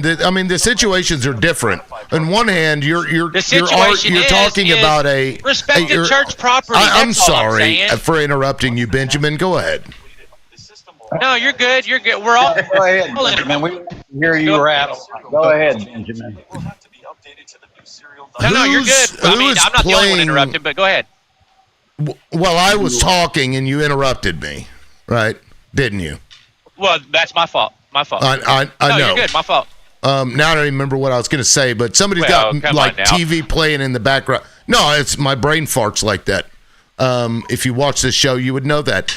We got a new panelist, Zio. Go ahead. Thank you. You can drop me after I finish. Let's just say that we're being gaslit by Benjamin and anybody else who condoning this nonsense. I can't hear.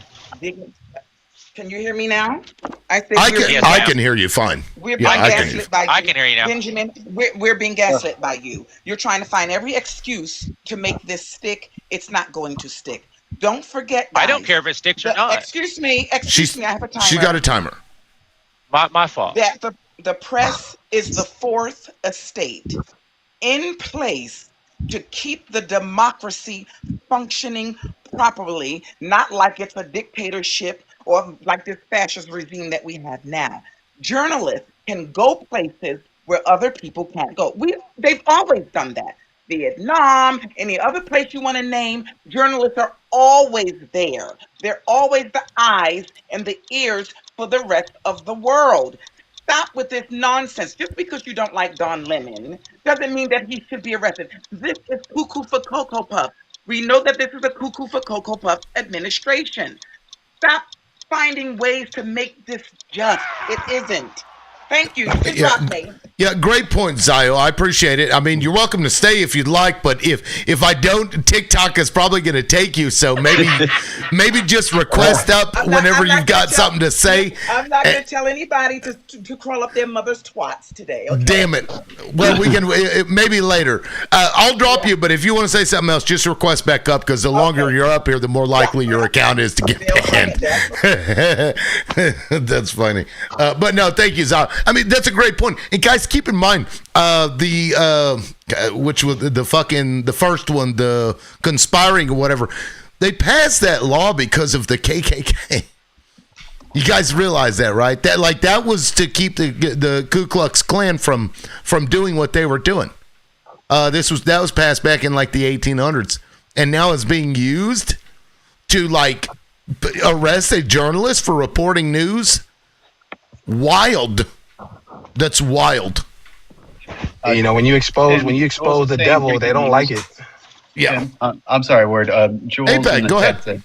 Jules in the chat said breaking news. I'm not sure what. Oh God. So something's Well, breaking, but that's all right. just flagging it. I'll talk later. I'm sorry. Well, I mean, if you had something to say, you're go welcome to go ahead. APAC. Yeah, go ahead. Yeah, I mean, I don't think. Will not face the death penalty, Luigi Mangione. Is that the breaking news? Is filing civil rights charges in the Preddy case. Okay, let's see. I'll look that up. You guys go ahead. Yeah, so oh man, we have a lot of common ground on a lot of issues. Despite me being conservative, but I just think that freedom of the press does not mean freedom to disrupt a place of worship. And I mean, it's look, I'm gonna reflect on it, and I'm hoping that maybe by the end of this exchange that maybe I have maybe I could be swayed, but that's currently where I stand. Well, APAC, when you reflect on it, take this with you. They decided to open an investigation on the lady who was murdered, on her wife, not the guy that pulled the trigger, but the lady that was recording as a bystander. That's where you are right now. Just think about that. We're talking two different. I know what you're saying. I know, You're saying but that what there's I'm a saying is that the pattern? government, to hear what I'm saying, the government decided to investigate a bystander rather than the person that pulled the trigger, just as they decided to arrest Don Lemon. That's a fair point, but we all know the government's crooked. I know, always that's been my crooked. point. They're arresting somebody unjustly because they're trying to find something to make him stick because he exposed them. That's why he's arrested. And if you don't understand that, then it doesn't. We're past this is the law. We're past this is wrong. We're past this is immoral. This is a regime that says if you do something that you expose us, we're going to try to do whatever we can to destroy your life because you made us look bad. That is the truth, man. You don't gotta like it, but it's the truth. Right, and all my argument is I have no problem with him playing press, but there is some kind of like situations where. Yeah. Well, okay. If you want to be a quote unquote professional, be a professional and do it in such a way where you're not disrupting the service. That's all I'm saying. Okay, so your definition of professional journalist is what? Go in there, report on the situation, record all you That's what want he during did. it, and then afterwards, be a professional, catch him for an interview, go home or wherever to your office, put it all together, and then blast it out like a reporter would. Don't sit there and disrupt the service while and that's the reason you're arrested, and then cry and be like, oh, look, I can't have freedom of press. Nobody's bitching about that, or I'm not at least. I'm just bitching that you disrupted the worship of God. Because you don't respect the rights of our fucking, like she was talking about, our fourth branch of government.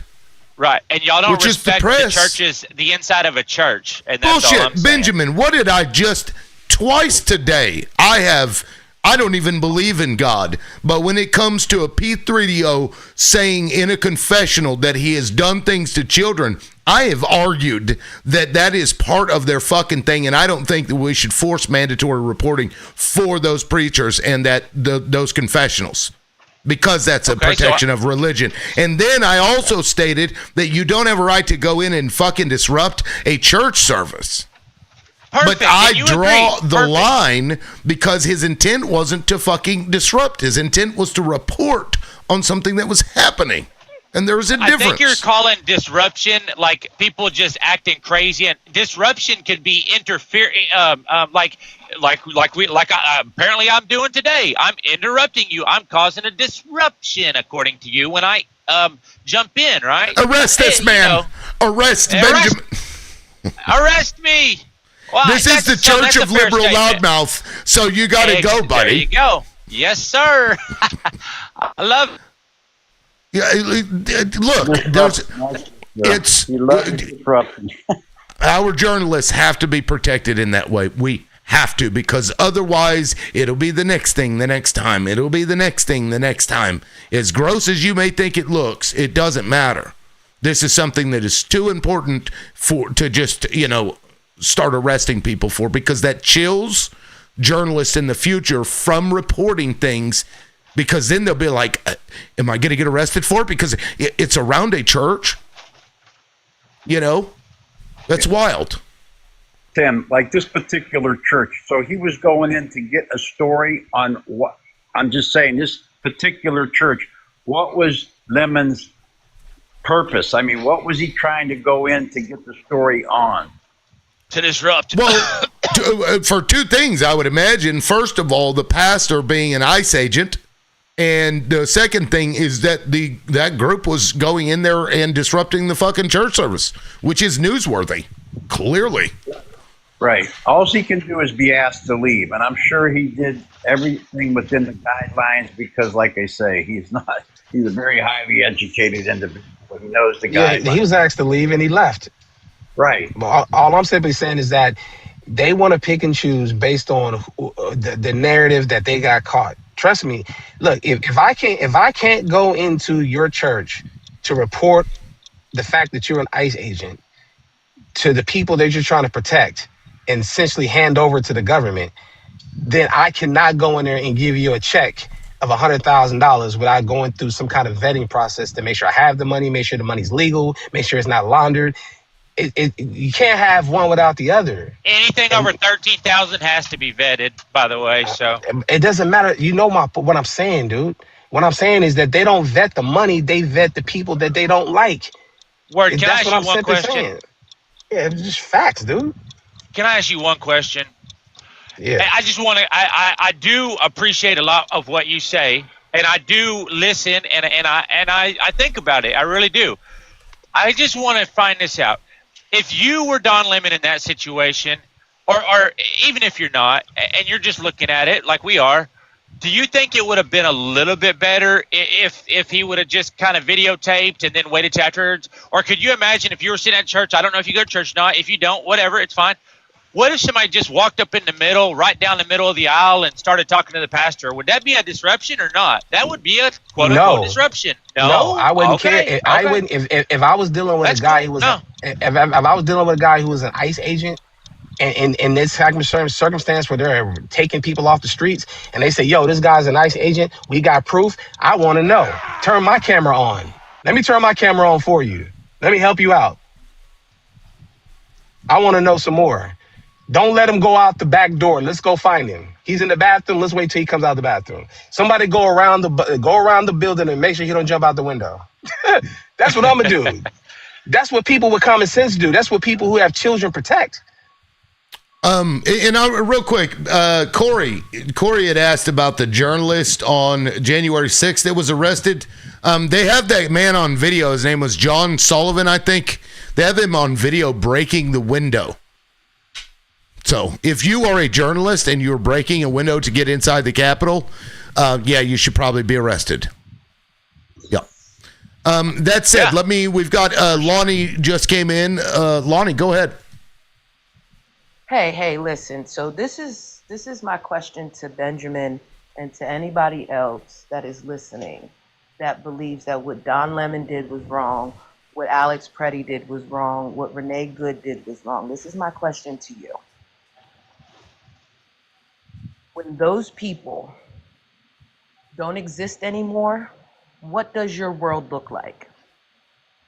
When the ones you call agitators because they disagree, when you have no one to disagree with you, whether in your personal life, in your professional life, or in the world of journalism, what is the world going to look like if all of you are standing on the right? Are you just going to comply when they say, here, come to this concentration camp? Just walk inside, just sit down, just come on and come along with us, because what we're telling you is what you're supposed to be doing. Is that what you're going to do? Or are you going to stand up and say, this ain't right? How are you taking my job? How are you taking my health insurance? How are you taking all of my house? How are you taking all these things from me? Or are you just going to be like, yeah, here's my house, take it. Here's my health insurance, take it. Here's my job, take it. I'll go pick apples out of the apple orchard. Like, what are you guys gonna do if there's nobody to fight back? If there's nobody to say this is wrong? Do y'all just comply and walk into it? I just want to know. Benjamin, go ahead.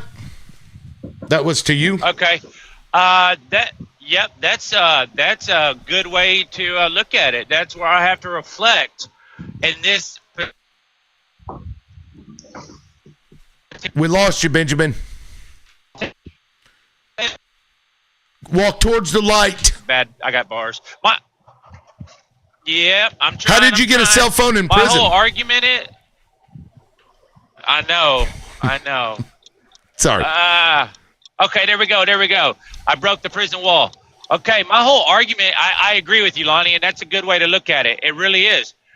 My whole argument is if you're going to claim to be a professional reporter, go there, record the situation, and then be a professional, do an interview after it's all done and said, move on down the road.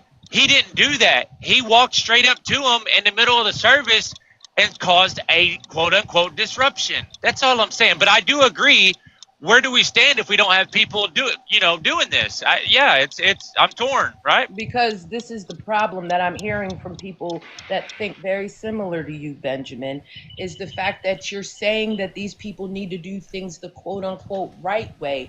But your idea of the right way is exactly what they've been doing. These people that they're rounding up signed up for immigration status through the CP1 app and had their court dates canceled. These people that Don Lemon and Liv just told you, this group said we're going to go into this church.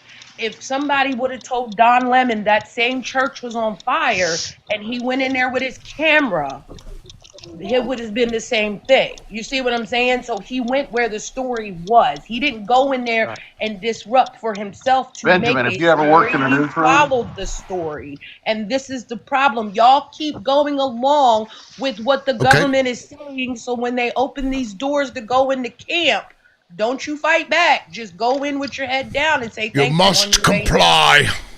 We got a couple new people. people. Worked in a newsroom? Well, hold on, Tish. We got a couple of new people. Did anybody that hasn't spoken for a minute want to say something before I get to the new people?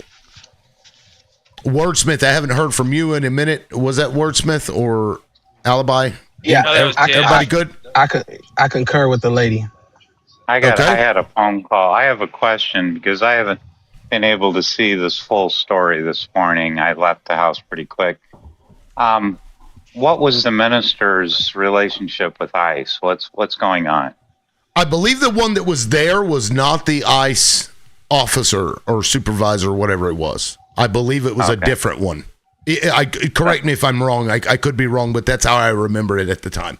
I hadn't really looked at it too much afterwards. So the guy that was there was not the DHS guy they were looking for, but the guy that runs that church is. Okay, he just wasn't there. That's my understanding.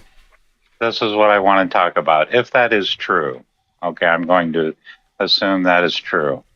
Could I get a clock and then you can drop me? Oh, you've had a clock, but I can add some more time since you asked a question.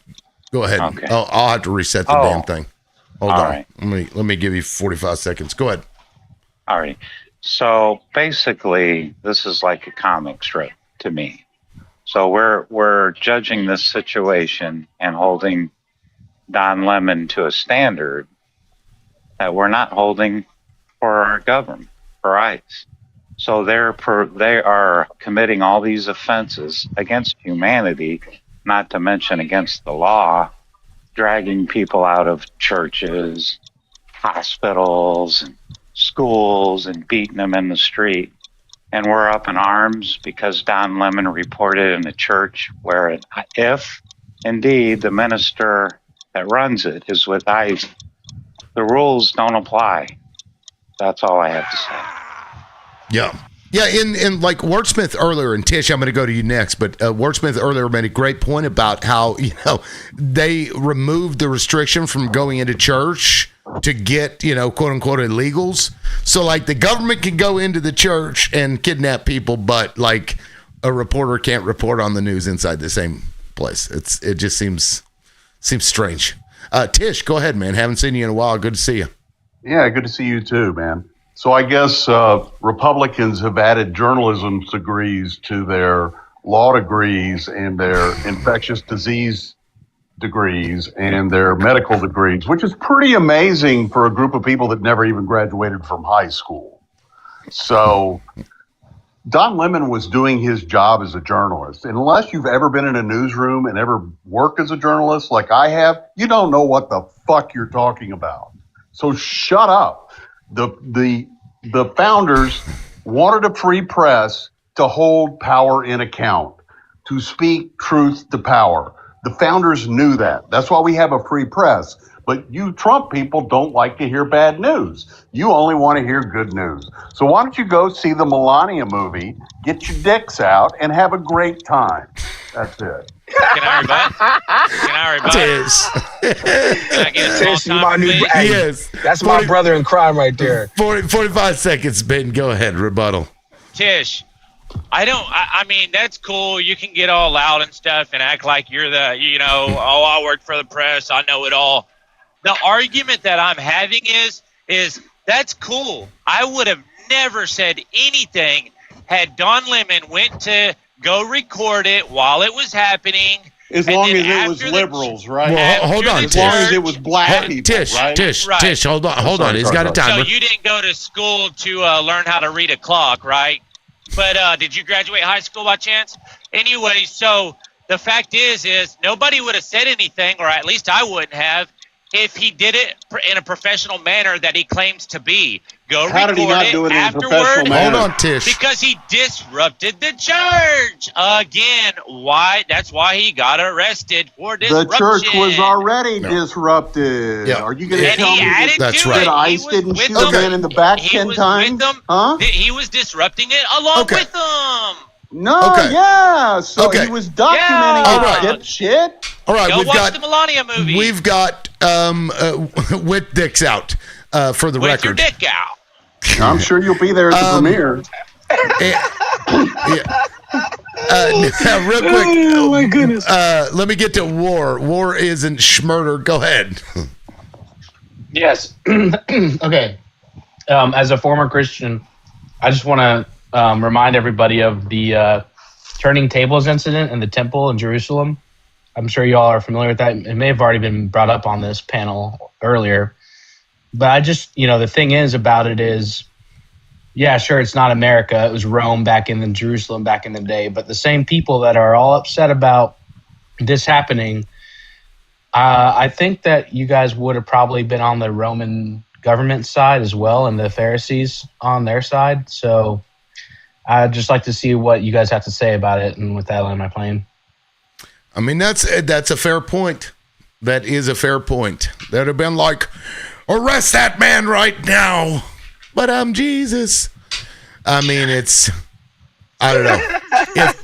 If Trump was in charge of the government at that time, they would have been like, whatever he says. Hey, Tim. Hey, ask Benjamin this. Hey, Benjamin, let's just say that your daughter is 12 years old, or say 15 years old. Perfect. Got straight A's, never lied to you, never came home late, never done anything wrong. And she said, hey, the last time I was at that church, this pastor took advantage of me. And he's going to be. You know exactly when church is going to be. Are you going to go in there and confront that dude? Or are you gonna go? apples Are and you oranges, no? Hear what I'm telling you. Again. Are you gonna go call the police, go through the process, and he can possibly flee the country? He's got a bunch of money. He owns a jet. He owns a big ass house and a mansion and a lawyer. What you gonna do? That's As a father, apples what you and gonna oranges. do? Why No, it's did not Don apples and Lemon oranges. just go Are you report gonna it? go? Are you gonna go take advantage of the opportunity to take care of business the way you know how? That's what journalists do. I don't even Journalists know take that care of needs business the way they know how. Because guess what? If a journalist waited for permission to get a story, they would never get one. Why didn't They would Jesus never just get go one. report on the temple, guys? Like, why didn't he do that? Yeah, he could have waited until after. He could have waited Yeah, until that's after. my point. You're not gonna wait to go confront somebody who does something terrible to your daughter.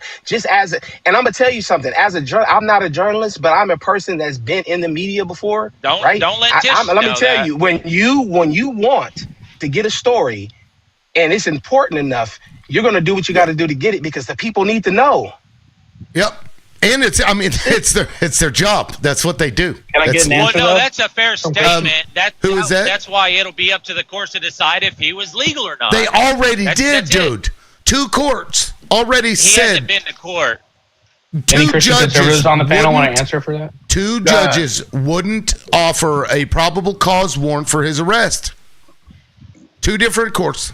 So One did, and he'll go to court. That's all I'm saying. One did. I don't know that they did. I don't know that they did. I don't know if a court did.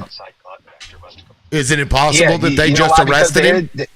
The independent journalist, as of a couple hours ago, did not know if he had went to another judge to circumvent the first judge or whatever, the last judge that made a ruling on this. But judges already took up upon this idea, hey, because when it first happened, Trump went right to the judge and said, hey, arrest this guy. And they're like, no, we can't arrest him.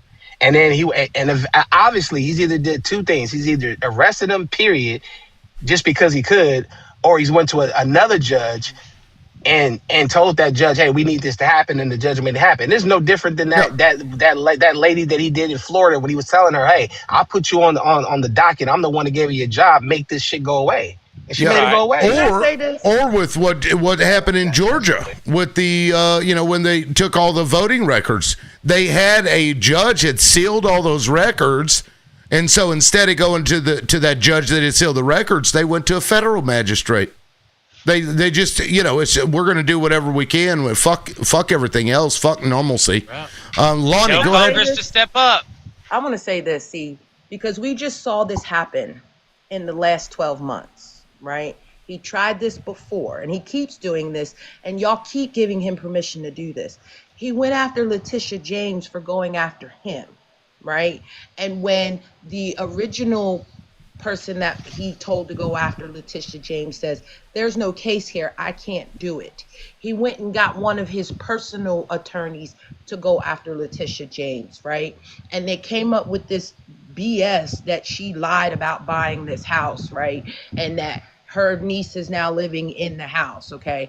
And she frauded, the buying system of this house, which Trump did and got prosecuted for, right? He lied about the worth of his houses, how one moment they're high so he can get this, next moment they're low so he can get that. But the judges told that lady to get out of court. They kicked her clean smooth out because they had no case. And it's happening again because y'all keep siding with people who buck back against the system, but y'all don't even understand the system. Because my honest opinion, Benjamin, did you read Project 2025? Like, in all honesty, did you read it? No, I haven't read any I'm of done it. talking to you now because you don't even know what's in it, and you arguing about something that you didn't even go read up on to understand that this is all part of the plan of Project 2025, and you and me are both going to be in concentration camps together. But go ahead. And real quick, it was a grand jury. They went to a grand jury after the appeals judge said no. So the first judge said no, they appealed it. That judge said no, so they went to a grand jury. And for the record, you can, indict a ham sandwich, as they say, in a fucking grand jury because only the prosecutor gets to put forth any evidence. So Exactly. So it's them getting an indictment is pretty meaningless for a grand jury. So this event took place, but how long was it that he went into the church to where he got served with this, where he was arrested? How many days in between? God, that was a week ago, wasn't it? Or more? It was January 18th. And so there were 4 other journalists arrested with Don Lemon for the same reason. Exactly. So like I say, when can we start arresting right-wing journalists? Exactly. So like I say, it's all smoke. It's just a deflect because like they say, I don't understand why a guy like Benjamin isn't looking out for adults now that used to be children. And like they say, and that Shasha Riley, like I say, that's now a declared Iraqi war veteran. Why is his story that he was coming out 15, 20 years ago, no one would listen to him. They just hushed it up. He had no one to go to. That's a fair statement because they went through 15 years ago. That would have been Obama. Who else? How many presidents did he go through and nobody listened to him? So quit blaming one whatsoever. I sit here unless Why you does it all fall on Trump? You don't even let me finish the fucking sentence. You're a fucking immature idiot. But anyways. Okay. Well, I don't want to get dinged for bullying and harassment, so let's not do that, okay? Right. Like, why can't he just maintain and control himself when someone's talking? Reason it's falling on Trump is because you didn't read Project 2025, Benjamin, because you would see that they laid all this out already, and he is enacting more than 75% of it thus far, and you are not going to be safe, just like myself and everybody else. This is why it's falling on Trump. We never said that the left was perfect. We never said that. We don't say they're perfect. We know where they messed up at on the left, right? But we're not up here fighting for our life just because we want to be right. We're fighting for the democracy of this country. And you being ignorant and not reading Project 2025 or the memorandum that Lib read on this live a few weeks ago to understand what is happening, you're mad at people for bucking up back against a system that they are trying to destroy, and you don't even know it. But Lonnie, you're expecting me to read 2025 as if that's my obligation. I don't give a shit about it. I mean, I may read it, I may not, but just because you read something doesn't mean I have to read and believe it. Give a shit about what Donald Trump does? It's literally the playbook that he put forward, and you voted for the guy. Why wouldn't you want to know what he's going to do? So Donald Trump wrote 2025? No, but his fucking entire cabinet essentially wrote it, and including the people that are in there now. Yes, I mean there were several authors, and the vice president. Like most of the people that he had in his cabinet were some form of author. He spoke about it in front of the Heritage Foundation people, and then turned around and lied to you guys and said, "I don't know anything about it."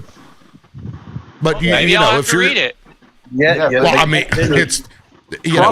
it's too late now, but they did. They laid it all out. I mean, there's even a website that tracks the progress of Project 2025. It's like over halfway done now.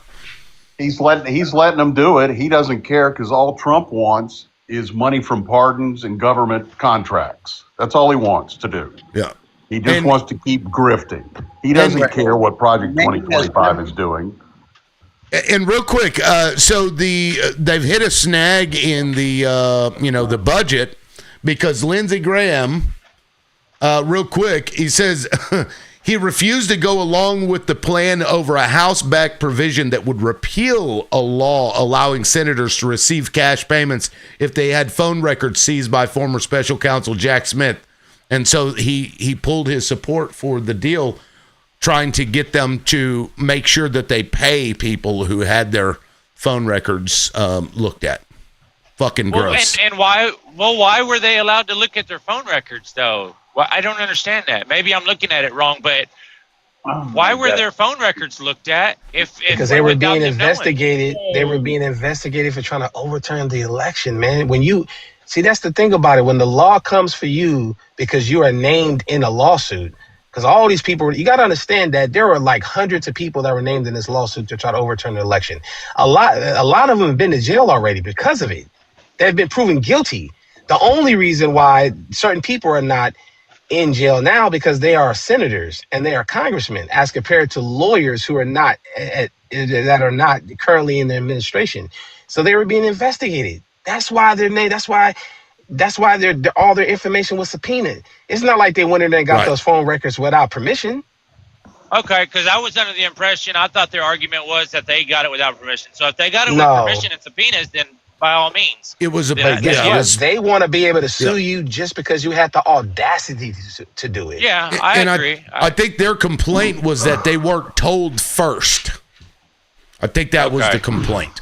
And Giuliani lost his law license messing with Donald Trump, and he had to pay those two voter women money for what he did to them, right? They took him and now he's claiming he's broke. He can't afford to take a taxi in New York City because he went behind Donald Trump and broke the law right along with Trump. And the only reason Trump is president, in my opinion, is because if he wasn't, he would be in jail too. And this is the problem that I'm having, Ben, is because you're so set on Donald Trump is so right, but everything that you're blaming the left for is actually what Donald Trump was doing and has done and is continuing to do. And you got your blinders on and you refuse to see it.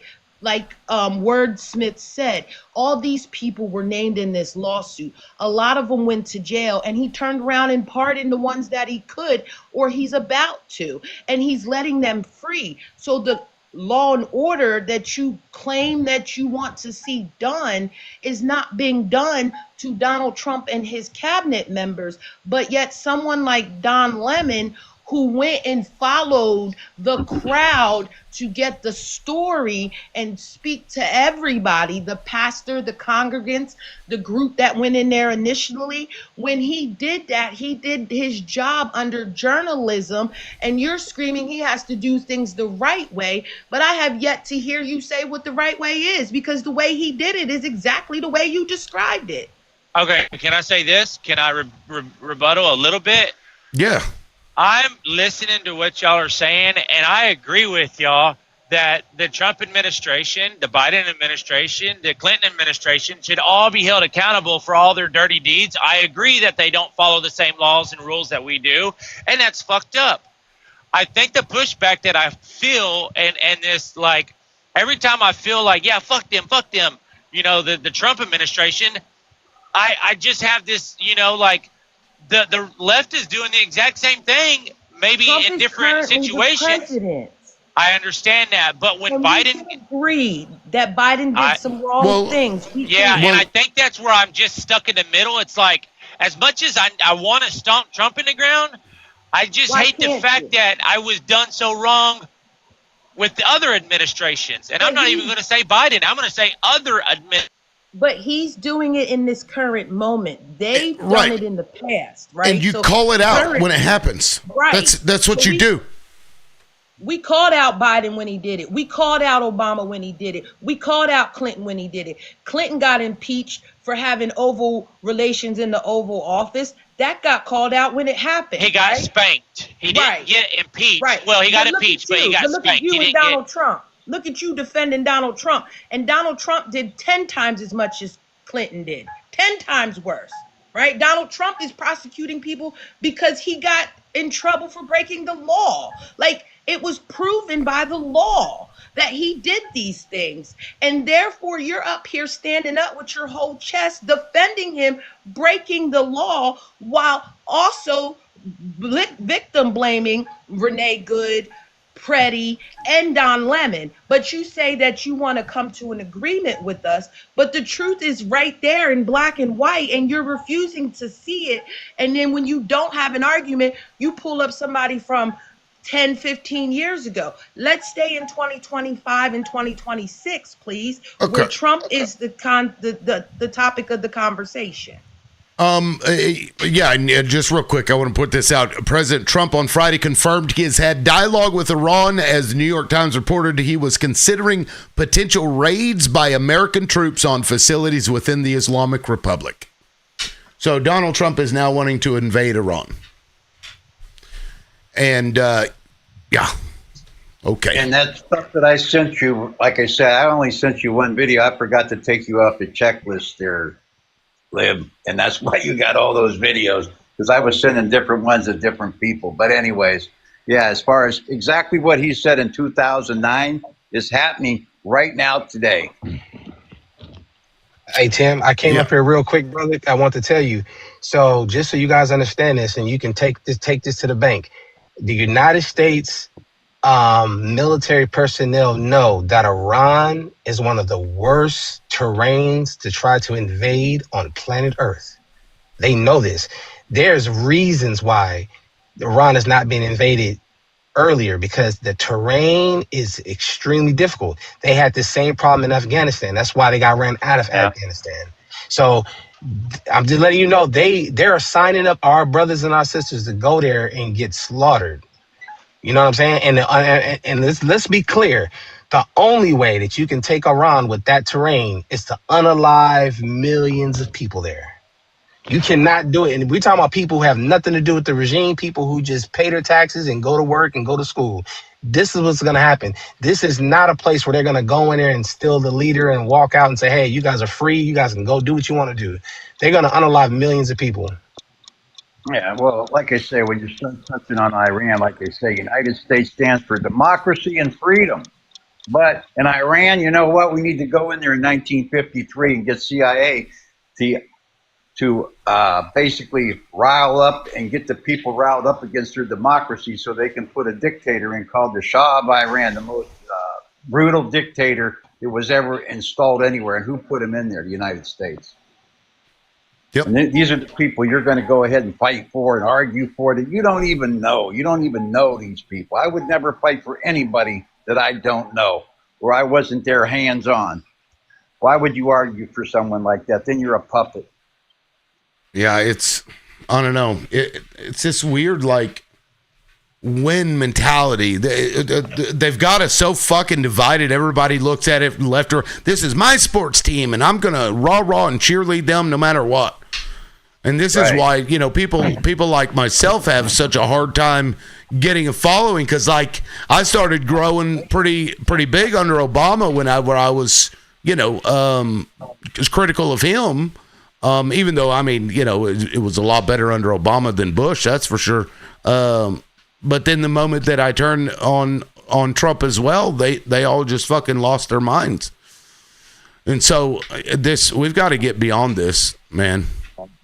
We have to, because it's, you know, we just keep going in this. Tim, this is the last ditch for them, right? This is the last ditch. Remember the last time I was on your live, I said this is the first time in history where we've had our Mexican brothers, our Asian brothers, our white brothers, everybody say, hey, there's a people on top of the balcony that's been playing us like puppets, and we want that balcony to be tore down. And no point in history has anybody looked up to that balcony. We looked at each other and we looked at our leadership. But you gotta understand, when I say balcony, I mean above our leadership. And we're looking beyond that. We want Trump out, and we want if Clinton was on the files, we want him out. We want all these senators and these congressmen that got an allegiance to another country. We want them out. We want them all out. And this is one of the few times that a collective amount of people from all different cultures and backgrounds said we want them all out, because they're all being sold and bought and paid for, and they don't like it. So they're doing whatever it takes to keep control. Hence why they got ICE in the streets, and they're going into churches, and they're kidnapping people. And this is just the precipice of what they're going to do next. So this is like the trial run. We got to figure out, like, how far down this rabbit hole we going to go. Like, how many times are we going to get hit in the head and say, man, you know what? That didn't hurt that much. And to point this out, today while arresting Don Lemon, they dropped 3.5 million pages in compliance with the Epstein Files Transparency Act. So pretty sure they knew. Yeah, that's all black pages. Pretty sure they knew and that Don Lemon wasn't going to be convicted of anything. So they did that to kind of take people's eye off of, you know, the fact that they dropped those files. But, you know, they think we can't walk and chew gum at the same time. They're idiots. Because it's going to take a long time to go through 3.5 million records. And that's true. That's just a small percent of them, and that is what's wild. It's like to say, the deadline was set. How come Benjamin ain't upset? Like, if you want to talk about unjust, it's like, hey, I want to speak for the children that are no longer here, because that's the big thing. That's what happened. There is no statute of limitation on schmurder. There is none. Look at this. That's why the thing coming out. So to get to the Epstein library, are you 18 years of age or older? I don't know why, but that seems weird that public documents, it's asking if you're 18 or years or older. They don't want kids reading it. It's public information, man. Yeah, they probably have some graphic photos that were sensual. I'll say that way. I get it, guess but it's a public release. Like, reading it is a good thing. it seems weird to me. Oh, thank you for verifying your age. I'm surprised I didn't have to put my license in there with my social security number, a copy of my birth certificate, and my passport. Don't forget about your voting record. Who did you vote for? Well, we'll go down to Georgia and figure it out. I mean, y'all are upset that they're putting a little bit of something in the way to deter.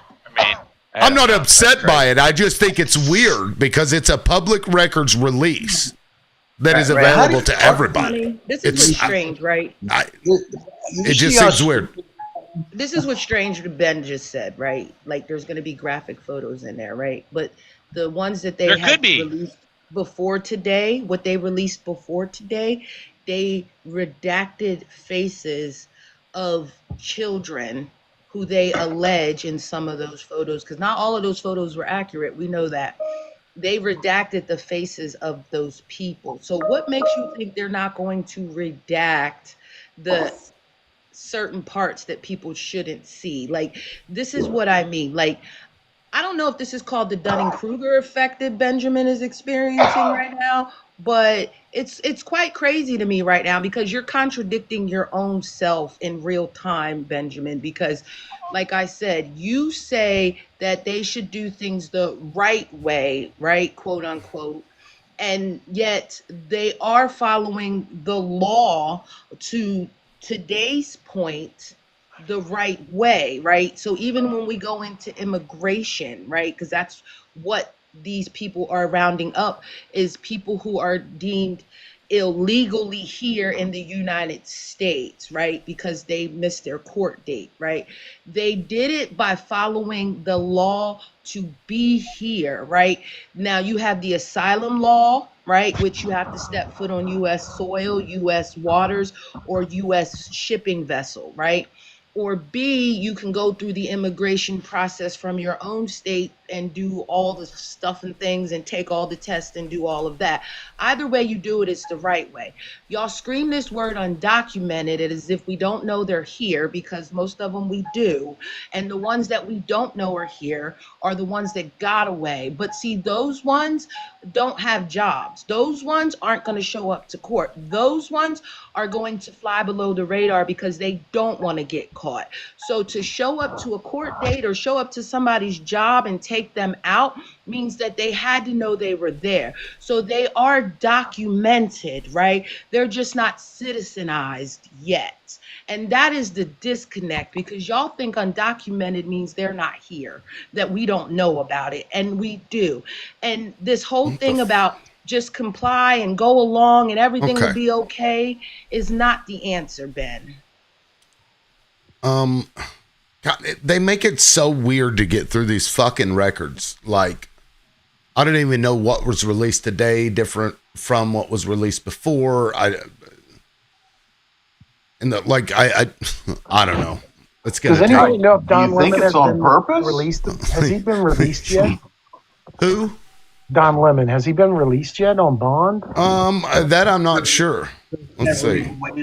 His page was live before I came up here, and his his staff were having a live talking about the situation.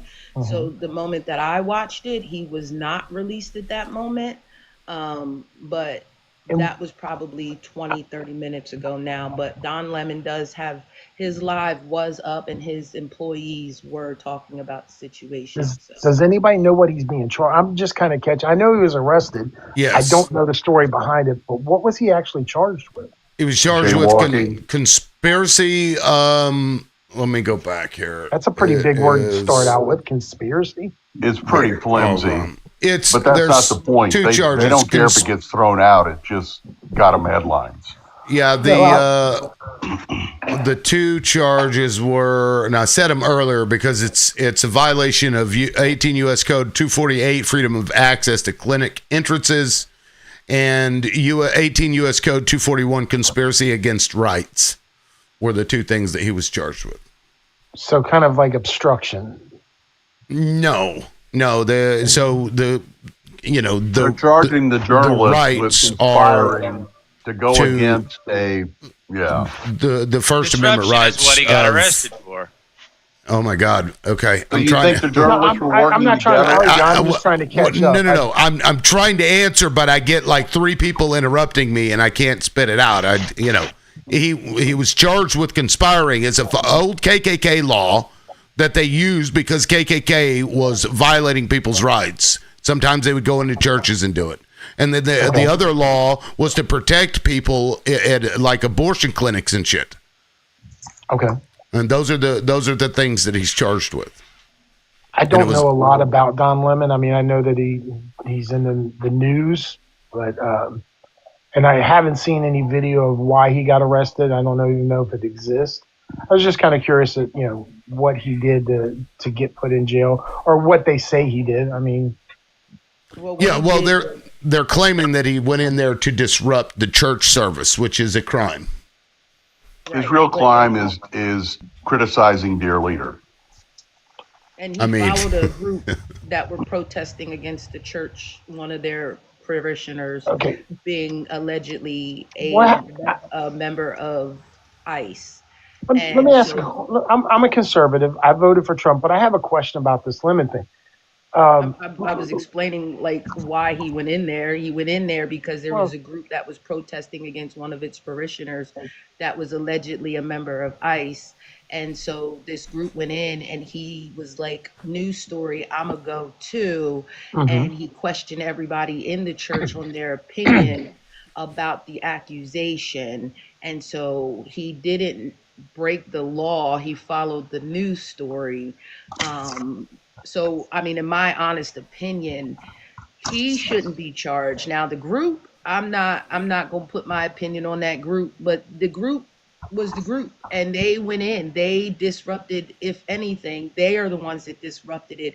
He went to follow the news story, and I think they're using him as the, hey, look over here, while they do things like, Lindsey Graham and everything else that's happening. But go ahead. Well, I don't understand if there was no physical altercation, nobody got pushed or spit on or anything like. They just went in and started asking questions. Where is there a crime in that? Let's say he went in there and instead of asking questions, he wanted to praise the Lord. Would he be arrested for that? Let's say he went in there. That doesn't make any sense. Well, let me read the statute, and this might kind of give you an idea of why. I don't care what he said. He has a right to go in there and say whatever he wants, as long as he's not inciting a riot, like yelling fire or something in that nature. But to go in and ask questions, it doesn't matter if it's during a service or not. Okay, so this is what's called the FACE Act, right? Let me, and I'm just going to read the relevant portion of it here.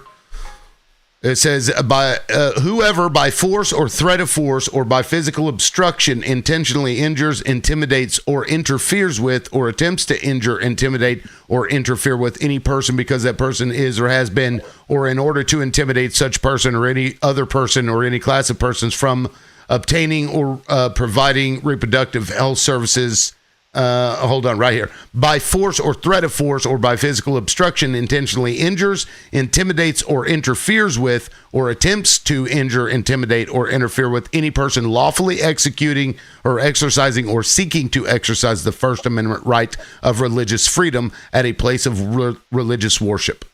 That's so if you go into a church and you disrupt the church service, that is considered interfering with somebody's lawfully exercising or seeking to exercise the First Amendment right of religious freedom. So that's why they're saying that he broke this law, or at least the group. He was simply reporting on it. And then the other person. You don't get any more conservative. Oh, I'm sorry. Didn't interrupt. Go ahead. Yeah, no, the other part, it says, if two or more persons conspire to injure, oppress, threaten, or intimidate any person in any state, territory, commonwealth, possession, or district in the free exercise or enjoyment of any right or privilege secured to him by the Constitution or the laws of the United States, or because of his having so exercised the same, etc. That's where the conspiracy comes in, if two or more persons conspire to violate somebody else's right. Well, you don't get much more conservative than me, and I'm like I said, I'm not a fan of him. I don't know much about him, but it seems very trumped up to me. And I hate to use that word because I know it's a trigger, but it doesn't seem like it's very legit. And they probably were just looking for any reason to make an example out of him, and he gave it to him, unfortunately. Yeah. Well, Casey, walk toward the light. Hey, Ray Day had a funny comment that said, arrest crying babies. You got to erase crying babies too. Yeah. Well, what do you mean by walk towards the light? I don't understand what that means. No, I mean you're seeing things the way that we do. Even though you're a conservative, you voted for Trump, you see the wrong in this. So well, you call a spade, you know. Yeah, this is what you're doing. I respect that, Casey. Well, thank you. I mean, common sense is not so common these days. I think that's one of the problems that society as a whole has. Way too emotional. I just because I'm conservative doesn't mean that I just give a blank check to go do and say and behave any way that you want. The man that was shot was murdered. That's a fact. Anybody with eyes can see that. Now, you can pick it apart as a conservative and say this and that, but nobody face down on the ground who's been disarmed deserves to be shot. Right. Period. And to make an argument against that is just that. It's an argumentative statement just to invoke passion out of people. And right. Things are just too crazy right now to be, in my opinion, not seeing things for what they really are. I don't care what you vote for Trump last week. Yes, I did. Both times. And I got to be honest with you, I'm kind of disappointed that I did the second time because I knew better. The first term, they always, they're kind of under control. The second term, historically, presidents do what they really want to do, what their real agenda is, because they don't have nothing to lose at that point. And I have a question for you. Do you think Kamala would have done worse stuff? I had no faith in Kamala's ability to run a country. That's simple. I didn't like, how she got to the position of even being able to run for president. Now, that can be an argument made both ways. I think the reason she was put in that position is because the money that Biden had could not be used unless it was her that was using it. But I didn't have very good choices on either end. That's one of the things that upsets me the most in this country. Out of 370 million people, these are the best people that we can get on both sides, on all sides. Well, it gets gate kept a lot. Why would you want that job? Why would you want those jobs? It gets gate kept by the parties, and we got to get past that shit, that left and right crap, that Republican Democrat crap. I'm just so sick of it, honestly. Real quick, Lib. I don't Sure, think go ahead. I'm gonna be right back. Y'all go ahead. I know you can still hear me, Lib, but I wanted to say this to you. Nick Nightmare, I think he needs to come up because he sounds like he'd be great opposition for you, because him and Jules are down there going back and forth. And I think he thinks that tagging me and saying things to me is going to trigger me. It doesn't. It just shows me that he's alone and he needs attention. And I mean, I don't think he wants to request up, but I think he should come up and have a conversation with you guys, because he's lonely and he needs attention. I just want to say that, so y'all can go back to doing what you're doing. Thanks. Well, here I'll send him an invite real quick, and then I still got to step away. But let me, Nick. I still want to continue with Kamala. With the Kamala question. Yeah, I just want to. So now that we're having situations like this where people are being arrested for these sorts of things, and you don't like it, would you have gone back and voted for Kamala? Do you think she would have been arresting people the other way around? No, but I think both have their disadvantages. As far as swinging too far, Trump definitely swings too far right, and Kamala swings too far left. Maybe we need somebody that's more moderate that can see both sides of the situation and make like I said, a common sense decision that doesn't destroy people's lives. Yeah, but you still probably would have voted, even knowing now what you know and what you've seen so far. No, I got to go back. Yeah, if I could go back and know what I'm looking at and what's going on now, I probably would have just taken Kamala, to be honest with you. I mean, and that's not to appease this group or anything. That's just an honest opinion. I'm not happy with the way things are going. You don't hear that often from people. Thank you. No, you really don't. Thank you, Casey. Well, I got a question for you, Casey. My best friend voted for Trump, right? But when he said this in this discussion with a group of people, and he said, well, I voted for Trump. Then when we left, I asked him, I said, why did you say that? I go, did you vote for Trump? And he goes, yeah, of course I did. I go, oh, okay, because in reality, we're both in reality. You know what I'm saying? We live in reality.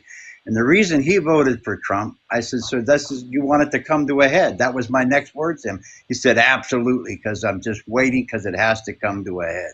And he's talking about, because it doesn't matter whether it's the Republicans or the Democrats, because when something happens between either one of them, they all say, okay, now you got him. You can nail him to the wall. But guess what? They will never be nailed to the wall because they are playing on the same team. They are. I agree 100%. Right. It's smoking mirrors for the public, just like your divorce. You go to divorce court, the two attorneys, that's already been worked out with the judge. They already know what's going on. Everything that you're seeing in the courtroom is just the dramatics for the two participants. And the two participants in this are the American public. But what I'm saying is to control the whole Democratic side, just like the Republican side, because there's good people on both sides there that have the best interest at heart, and they can explain why, and you will agree with them. But the reason why is the power brokers are owned. That's who they care about. Like Hakeem Jeffries, who's the guy that was standing up there? I know his name as well as my own, but he spoke for like 24 hours, and they praised him. He's a grandstander, in Congress. Anyways, him, Hakeem Jeffries, those people are owned because they still. Huh? Rabbi Shmuley Dildo, Cory Booker. Yeah, Cory Booker. He's owned, like I say. This dude gets up and starts crucifying people. The vote's already over with. And he's crucifying like Amy Klobuchar and all these, and they're fighting. It's like, this is grandstanding, because the bottom line is, this is the way they make it. They know who's going to vote. They knew what you're going to come up with. But what I'm saying is, when the vote comes out, just like I say, they pushed this thing. Lindsey Graham blew it up. Hey, so Lonnie, you had a question for me? Yeah. What's that? Lonnie had a question for me? I was going to ask you, did you think that Trump was going to be the businessman that the United States needed when you chose to vote for him? And two, what was the deciding factor that make you say you wish you would have voted for him a second? The first question, yeah, I mean, that absolutely played a part in my decision. I think the country should be run more like a business, and too many of our jobs and too many of our assets and things that this makes this country a place I love, we're just not being tended to. The second question, I'm sorry, could you repeat the second question? what was it? What was the thing that made you sit up here today and say, "Man, I wish I would have known more, and I regret my vote now"? Like, what was it that happened? There's actually three things. The economy has not went the way that it actually should have been. The tariffs I don't think are having the effect that he intended them to have. Things are more expensive than ever. Just the economy in general I'm not happy with it. But two things actually pertaining to the situations that happened. When I saw the little man that supposedly in charge of ICE wearing the Nazi-ish type coat, Bavino. that really registered with me. I didn't like that. Crazy. Optics are everything in this world. And, if that man's going to wear that type of coat, knowing what that type of coat means to history of the world, that says a lot about what's going on behind the scenes to me. Right. The biggest thing, they shot a man in the back. I don't know how many times, but more. He should not have been shot. Their job is to detain people, not to just murder people. And again, with the woman, you can make the argument that she tried to. Okay, maybe, I don't know that that's even true, but there was an argument that could be made. There's no argument that can be made for killing a man that's face down on the ground, regardless of what he did. I don't care what he did last week, last month. I don't care. He can be handcuffed. He can be arrested. And it's just a bigger symptom of the people that are giving them the authority to do that. And I do agree with a lot of people that are saying, what if they can get away with that? What is the next step? When are they going to come? Because I don't agree with what's going on now. Yeah. And come after me. Come after my people, my friends, What about my J6? family. Yeah, I mean, there has to be a point where even the hardenest person has to stand up and go, right is right and wrong is wrong, and nobody's going to convince me I didn't see what I saw. Right. And you know what, Yeah, Casey? the gymnastics is wild with what we're seeing. Like, it's been crazy. Like, as a host, because I see a lot of it. It really is. It's kind of disturbing. And it's not me. I'm 55 years old. I'm on the back end of my life, but I have kids, and I hope to have grandchildren someday. And I want them to enjoy this country and the people in it, because they're not. I mean, everybody, every race, every religion has bad people, but by and large, I think people are good. I really do. If given the opportunity, I think people will show kindness, but not in the face of tyranny and not in the face of oppression. They're more worried about what's going to happen to them. Casey, I have another one for you. Yeah, I just thought about it. So, okay. So what about, you voted for Trump in 2024. Okay, what were your thoughts on J6?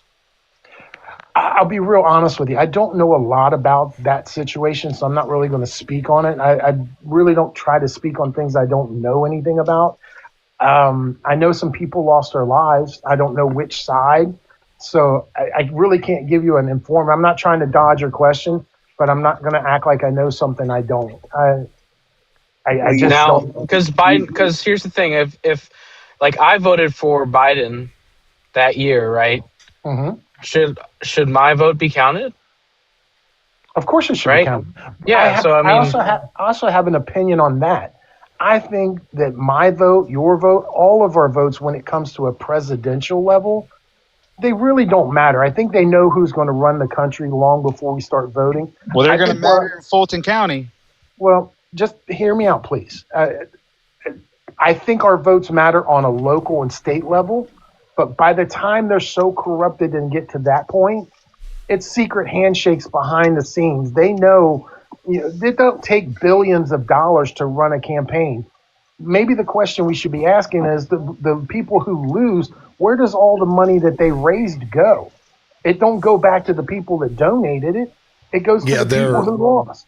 Yeah, there are ways that they can, figure out how to use that money and launder it in other ways. It's kind of absolutely it's kind of gross. Yeah. Well, I just want to push back on just that one thought that you said, that your vote doesn't really matter at the presidential election. It mattered so much that Donald Trump called Georgia, asking for how many more votes? 11,700 and some odd. Yeah. Vote.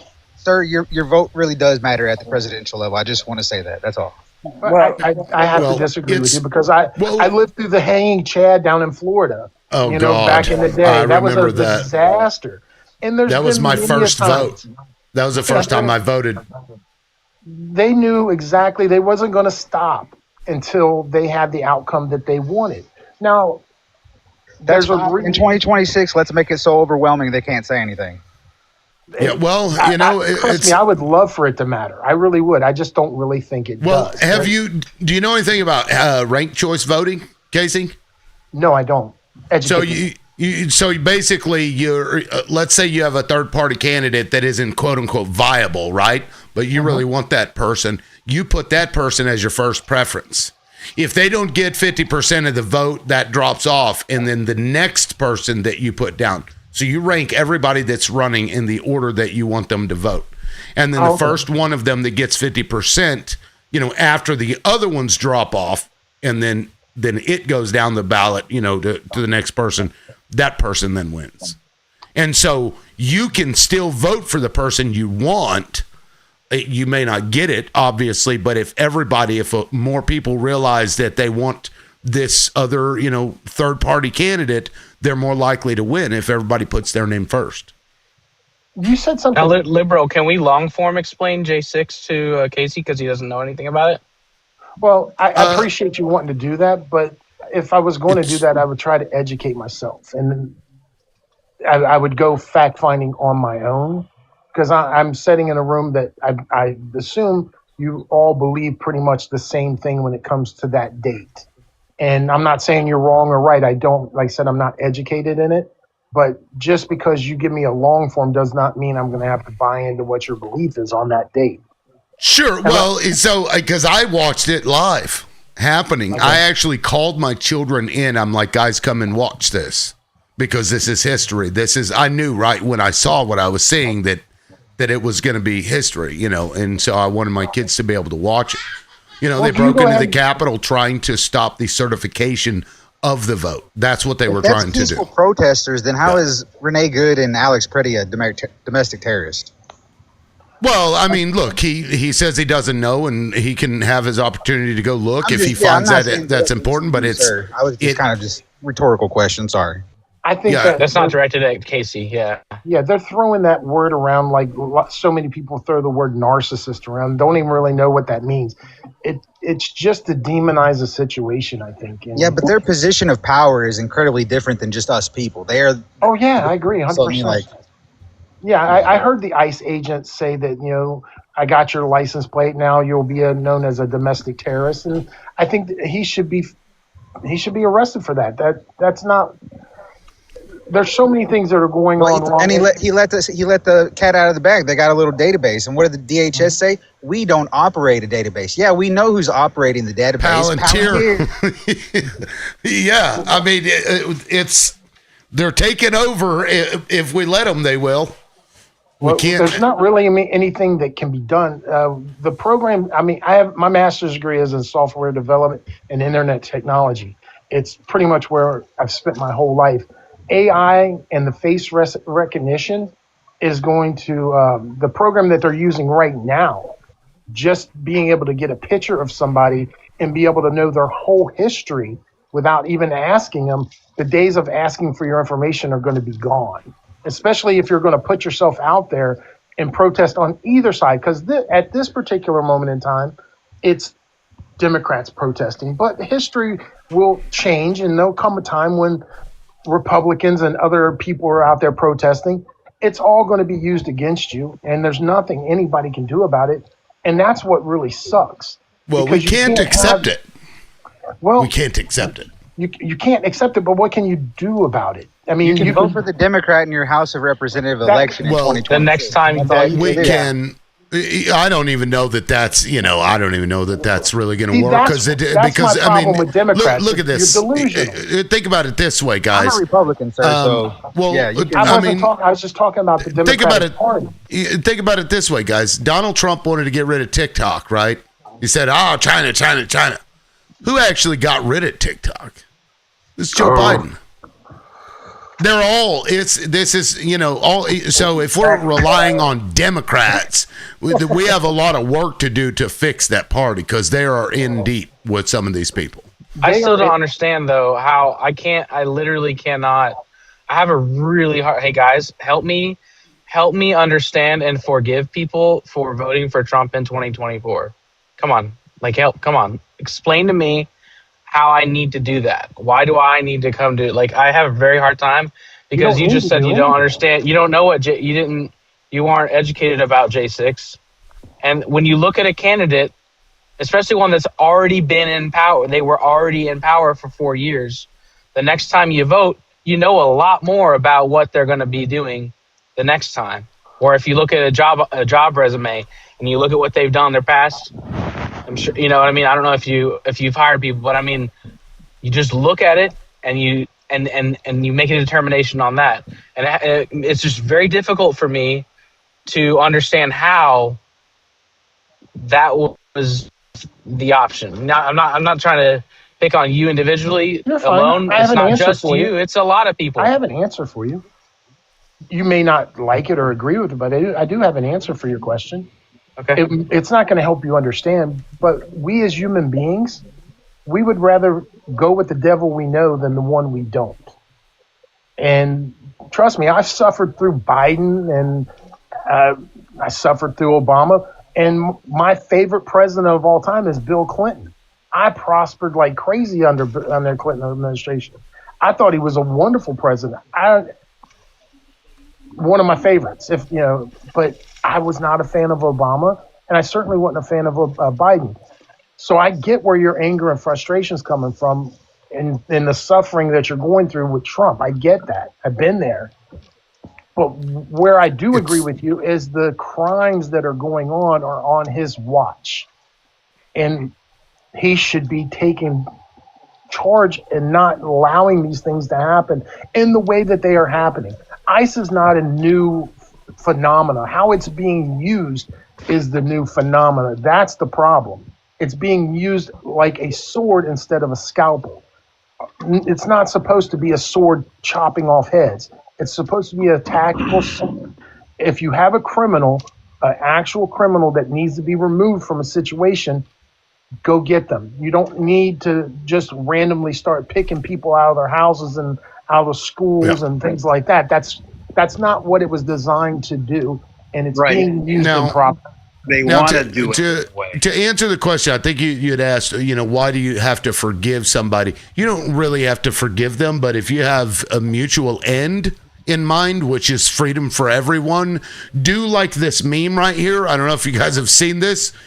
It says, "Never thought I'd die fighting side by side with a libertarian." And the libertarian says, "Taxation is theft." And then he says, "Please shut the fuck up and put your gas mask on." That's how you do it. You don't need to, we have bigger fish to fry. So all the little things that we don't agree with, we can, when you have a goal in mind, both of you, all the rest of that shit can be put to the side for the moment. It has to be. Because otherwise, will you vote for Vance in 2028? Yeah, I will vote for Vance in 2028. Absolutely. If he runs. Well, even despite you not knowing who is going to run on the other ticket. Well, would you vote for Trump in 2028? No, I would not. No, I absolutely would not. Not given what I see now. But I think that Vance is a completely different What if he man turns than it around and it's an amazing 3 years? Would you vote for him in 2028? No, I still wouldn't. Absolutely not. Thank you. Well, either way, I mean, if you're willing to vote for J.D. Vance, though, I'm not sure that you really see the biggest problem here, because to me, J.D. Vance is far more dangerous than Donald Trump is, because he'll be nice about it, and their goal is to take control over everything, especially through technology. There has never been a president that hasn't wanted control. That's the whole point of the job. Well, I don't like that as an American that's supposed to be free. I don't like that. So, I don't like it either, but you don't aspire to get that job because you don't want to control everything. Peter Thiel groomed that man. Peter Thiel owns Palantir. Peter Thiel wants to control you. He wants to literally know what you're doing at all times. There's video of this guy saying this, that at some point the cameras are going to be everywhere. They're going to know what you're doing and why you're doing it and all this shit. And he wants that. And I don't want that because, and if you're voting for J.D. Vance, you're voting in favor of that because he's there. Would Governor Newsom kneel to Peter Thiel? I don't fuck Gavin. I don't know. Fuck Gavin Newsom. That guy's a. Do you guys think that they're going to put up in 2028 as the Democratic? I mean, who do you see as a front runner that has potential? Because I don't see anything that you guys, as your party, I don't see anything on the back burner or even in the kitchen. Well, Mark Kelly would wipe the floor with any Republican, to be honest with you. Mom Donnie. Mom Donnie. Hell no. Oh my God! See, this is where you guys. He was born here, wasn't he? I'm a Republican. Or was he born elsewhere? You said Mom Donnie. He's never done anything. He was a state representative, and he's been a mayor for a year. Hell no. Well, by the time he is running for president, he will have been a mayor for longer than that. Put Mom Donnie on the ticket. Somebody like Mom Donnie. Somebody like Mom Donnie. Mark Kelly and what's the gay guy's name? Buttigieg. Yeah, he's awesome also. The Kentucky governor too. Bashir. Bashir's more gay than Pete is. But Sanders was 30 years younger. Would you vote for Bernie? No. I'd vote for Bernie even at his age right now. No, exactly. I would too. People. But I was saying I'm going to vote blindly Democrat in 2028. But if Mom Donnie's on the ticket, I take it back. I promise you. Don't do that to me. Why? Because he's never done anything. Neither did Trump. Oh, I mean, you get no complaint from me. I hate Trump. I never voted for Trump. He was on city council. I'm just saying, but he became president, so I'm not sure what the relevance. That's not a good, question to bring up. Like he wasn't Clinton. good. Bill Clinton was a governor. Which Bill Clinton was a governor. Hey! Let's don't talk about Clinton. I like Clinton. Anybody can get their Mom Donnie's a mayor. He's not a governor. In the White House, and Clinton is one of my heroes. Clinton was a travesty. Oh, he was my hero. He's so awesome. I mean, he wasn't the worst thing we've ever seen, but he's the one responsible for. He just he didn't mess things up. Like I said, I prospered during the Clinton years. Well, he did because he outsourced. He outsourced all of our fucking jobs. What are you talking about? My life was good. That Trump won because Democrats put up a woman and then they put up a black woman, and racist people in America cannot handle that. So that's the main reason Trump won. Whenever Trump ran against a man, he lost. A white man, he lost. So if Democrats are serious and they understand the importance of the issue. Well, here's my Republican brother training on this. Don't give them the secret, man. They don't know. No. I think that Hillary Clinton could have won had they not done what they did with the DNC. Had she not got too many skeletons. shown her, well, that's another problem. But I don't think because she was a woman, I'm not sure that that's the sole reason. She was a bad candidate. Exactly. She was a bad candidate, and she's a woman. Like, if it's going to be a woman, please, I'll vote for Condoleezza Rice. Hey, put Condoleezza Rice up there. Right. I'll vote for her. If the Democrats want to win, I tell you, there is one way that the Democrats can get my vote in 2028. Only one way.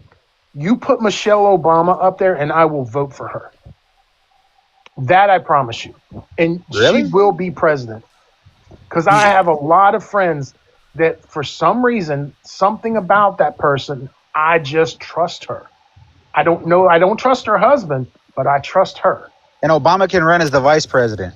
That's fine. I mean, he's somebody that destroy the world. Somebody that tells me that they'll vote for J.D. Vance, giving me advice on who to run, I'm not going to take that advice. Yeah, I don't blame Michelle Obama. That's like the worst idea ever. I just was like, man, they got some trans woman up there running for office. Hey, we've already had a trans woman for vice president. Why not have it for? I don't care that she's trans. That doesn't. I'm not sleeping with her. I'm not sleeping with her. I don't care if she's. Who are you trans. talking about? Michelle Obama. Yeah, but J.D. It's Vance not trans. wasn't qualified to be a senator. He wasn't even qualified to be a senator. Michelle Obama is not trans. Okay. Casey, did you say that? Did you say that Michelle Obama was trans? I just followed up what the other gentleman was saying. In our community, she's trans. I mean, do you believe that? I don't care about what your community believes. I'm asking what you believe. I don't really care one way or another, to be honest. Do you with believe that she's trans? That's not what I asked. I think it's certainly possible. Yeah. Okay. I wouldn't. So how did she have 2 kids? Okay, guys, this guy's full of shit. Yeah, like You're full of this shit. This guy's been lying to us this entire time. Lying to you about what? I don't know anything about January 6th. Man, get the fuck out of here. Well, send me out here if that's what you think. Get the fuck. You can stay. I'm just saying.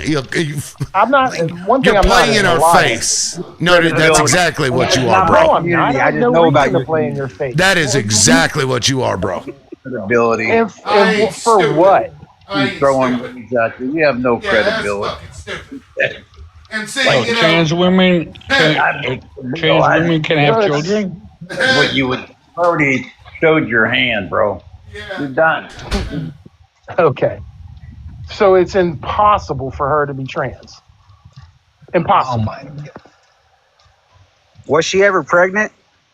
I've never seen pictures of her pregnant. What's the temperature outside, Casey? Actually, I have. What does the temperature have to do with what the conversation we're having? I asked you a question. It has no sense to be talking about what you're talking about. I'm I asking. said I would vote for the person. What difference does it make? What I don't sense they care are? who you vote to. You already showed your hand. We know who you are. You don't know who I am. Yeah, we do. And what am I then? Tell me what I am. Just up here throwing out words, and you're not being truthful about anything that's come out of your mouth. If I was going to do that, why would I tell you I voted for Trump both times? I just said everything that you said. So I didn't vote for Trump. You're not real. You're not real. Everything you say is not credible. You mean you didn't vote for Trump 3 times? No, actually, I did not. I did. I voted for. Oh, is he AI? He's AI, isn't he? Yeah. This guy's full of shit, guys. This guy's, whenever with the J6 comment, that was when I first started wondering, and so I didn't say anything because I'm like, I don't know. It could be, it could just be whatever. But the Michelle Obama, no, get out of here. Like, why are you even wasting your time? Right, he got Casey, 76. I don't I don't get it. He's got 10 people he follows. And Yeah, how many others? I don't get it. I recognize his voice, like I say. You recognize my voice? Yeah, I mean, bro, you're full of shit. Like, it's stupid. It's pointless. Like you said, bounce me then. I don't care. I came in to have a conversation. No, you didn't. No. Yes, I did. No, you didn't. You came in to troll. Right. Anybody who says they don't know anything about January 6th, I know. Why should I know anything about lives January with their head in the sand. Hey, no, that may be true because there are a lot of people who they feel like a lot of Republicans who feel like they have better things to do than watch a bunch of rioters and get all angry about the J6. There are many older Republicans that are like Casey's live is flagged for misinformation. Okay, guys, listen. Don't report people on the panel. Don't do that, please, because it fucks with me. When you do that, when you as a fucking liberal start reporting people on the panel, you're fucking with the host. Please don't do that. Snitches. I mean, like, I get it. That guy's full of shit, but we were calling him out. We didn't need the reports. Crazy. Let him just crash and burn out and leave. Yeah, I mean, I was having a hard time with the guy anyway, but, with the J6 comment, I'm like, okay, whatever, we'll let that slide, but the fucking Michelle Obama, get out of here. Listen. Listening to this guy over an hour, I was screaming in the comments, this is a fraud. You all, oh, when he says, oh, I wouldn't vote for Trump again. Oh, thank you, Casey. You guys, you liberals have to stop being, having blind naive. I knew he was a fake, phony piece of trash at the very beginning. Why you're thanking him and practically on your knees kissing and loving on him? Why? Because now he's regretting it? What is he regretting? That he got us in this situation? Is he regretting that it's because of him that Preti and the other young lady are now unalive? That 350,000+ black women have been fired from their jobs? That we now can't even speak like adults? And if we say anything about a certain country, we may even be taken to jail. What is he sorry about? He kept saying, I'm a conservative. I'm a conservative. What are you conserving, poor working class white man? What are you conserving? You have nothing to conserve. You have nothing. This person was a fake from the very beginning. You Democrats have to stop buying into the bullshit. You have to, I'm talking about you YT ones and some of the black ones too, but I could hear it in his voice. He was playing you. And then when someone wanted to educate him about J6, he didn't need to be educated. He could educate himself. He's a grifter. He's a liar. He's playing games. I think he's just a troll. He probably, but like, imagine the amount of you have nothing better to do than to come onto panels and just lie through your goddamn teeth. I have a feeling he's a fucking Z all the way. He's probably in fucking the country we can't name right now. That dude's probably up there hunching the wall as we speak. He's probably like on the live. Oh yeah, give it to me. Yes, you are. Oh, wait. Fucking for the record, stop asking liberals and Democrats to forgive MAGA and Trump supporters. Why the fuck would you forgive that? Unless you're a fence straddler. And this is to you YT Democrats and you liberals. Why do you always try to see the humanity in these people? You don't give that same right to black people. He didn't give that same right to women. Humanity in them. Why you can't see the humanity? And why? Why are you seeing the humanity in them, but you don't see? But you refuse to see the humanity in other people, marginalized communities. We see it in everybody. No, you don't. No, you don't. I'm just saying you should see it in everybody. Excuse me. You don't give that grace. You just had a conversation about a black woman being trans because you all can't stand that black women look the way they do. Ma'am. I do not believe Michelle Obama is trans at all. I was goading him out. I was goading him on. Yeah, you were playing games with him at the expense of which is a racial trope. You know that calling a black woman a man is a racial trope as well. You know it's racist. You do know that's steeped in racism. Did you know that? I'm sure it is, ma'am. Okay, but yet you want to play games with him. So let me play a game. May I play a little game on your live very delicately? Oh God! Oh God! It's gonna be delicate. Oh God! Pain such a dick. So then, what should I do with it? What should I do with it? Can I play a delicate little game? Very delicate. Is any of us going to win this game? I don't want your life to get affected. I'm not going to use names and words. Let's say, guys, we're going to play my game now, and we're going to laugh and have a good time. Let's say we have a certain group of people, and we want their whole family to go take a shower, but it's really a gas chamber. Bloom, bloom. How did that game feel to you? Oh, God. Here goes the live.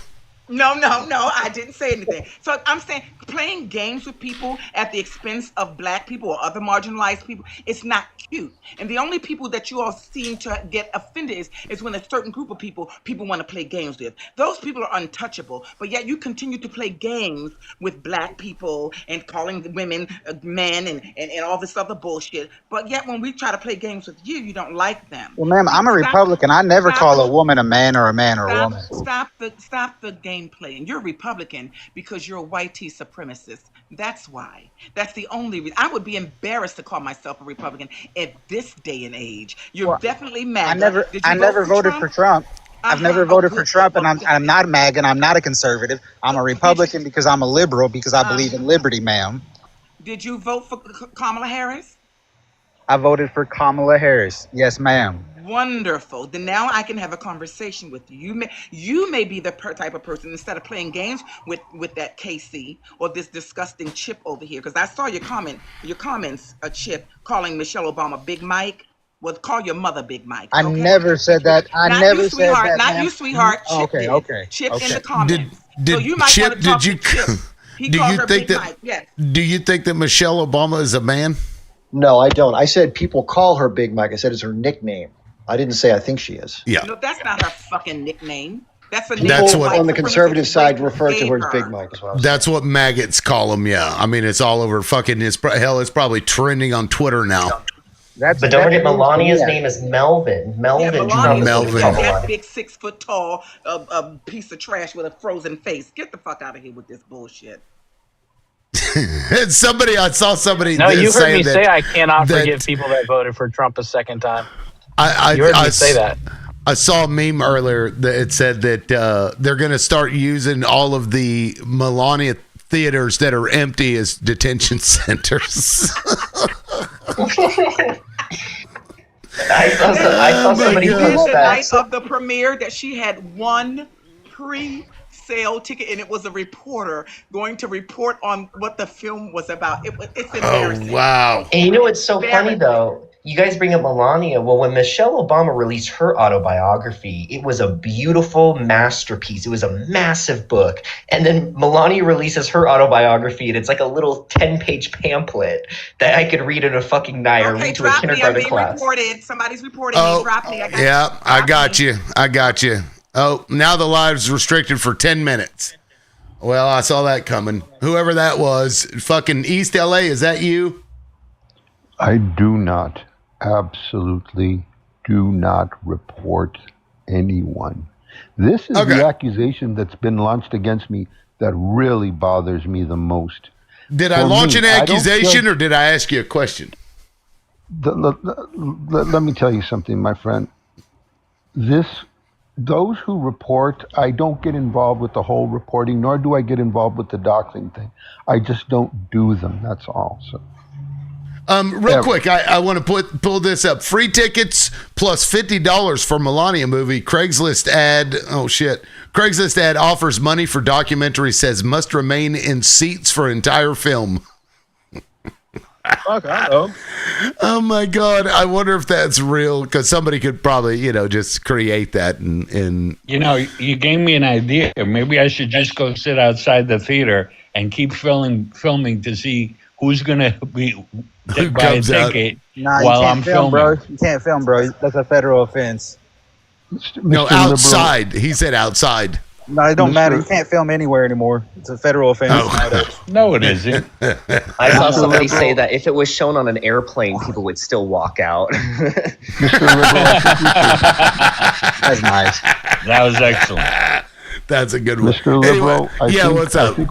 I think we should define the parameters of our discussion here. For me, anyway, from my standpoint, I promote you with passion. You represent a position that I vastly disagree with on many points. This is why I want you there, because I want resistance to what I believe in. I have changed my position vastly regarding a couple of situations that exist within both America and the world. I am no longer a leftist. I am a liberal Democrat. I'm not a Republican. But it is people like you who offer the resistance that keep open the possibility to change. And by the way, I love having discussions with people like you who I vastly disagree. I don't dissent against your existence in any way. I promote it. Just like I promote, this is where you and I completely disagree. I think the two-party system is essential to the existence of America because it is a part, I believe that it to be a part of our institution. And I have a lot of respect for properly regulated and authorized institutions, sir. Well, okay. So do you disagree with having a third party? Because I have no problem having as many parties as it is necessary in order for people to properly express themselves. Okay. Well, then we don't disagree on that. Okay, then we don't disagree. But what I'm saying, sir, is from what I heard you say earlier. Okay, Jesse, and if I misrepresented you, fine. Then I give all credence to your position on you. But I'm just saying this, that it is, I think that it right now, at this chapter in our history, it is essential that America stay as close to the established paradigm as possible and not move far from it. Okay. I want peace and quiet. I really do at this point. We're at a crossroads where we're approaching a crossroads. And when it comes to dissent, discretion should be the main element. When you I'll come to you, Jonathan. People protesting, but do it in the spirit of MLK. Okay. MLK not Malcolm was X. a complete fraud.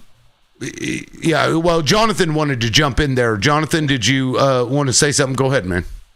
I just wanted to say that the two-party system has been a part of this country's history forever. Like, we've always had a two-party system. But I would say that just because we've always Divide and conquer by the Jews, man. We got to wake up. Okay. I would say that just because we've always had a two-party system. Well, he's not going to say much anymore because I dropped him. That's stupid. Go ahead, Jonathan.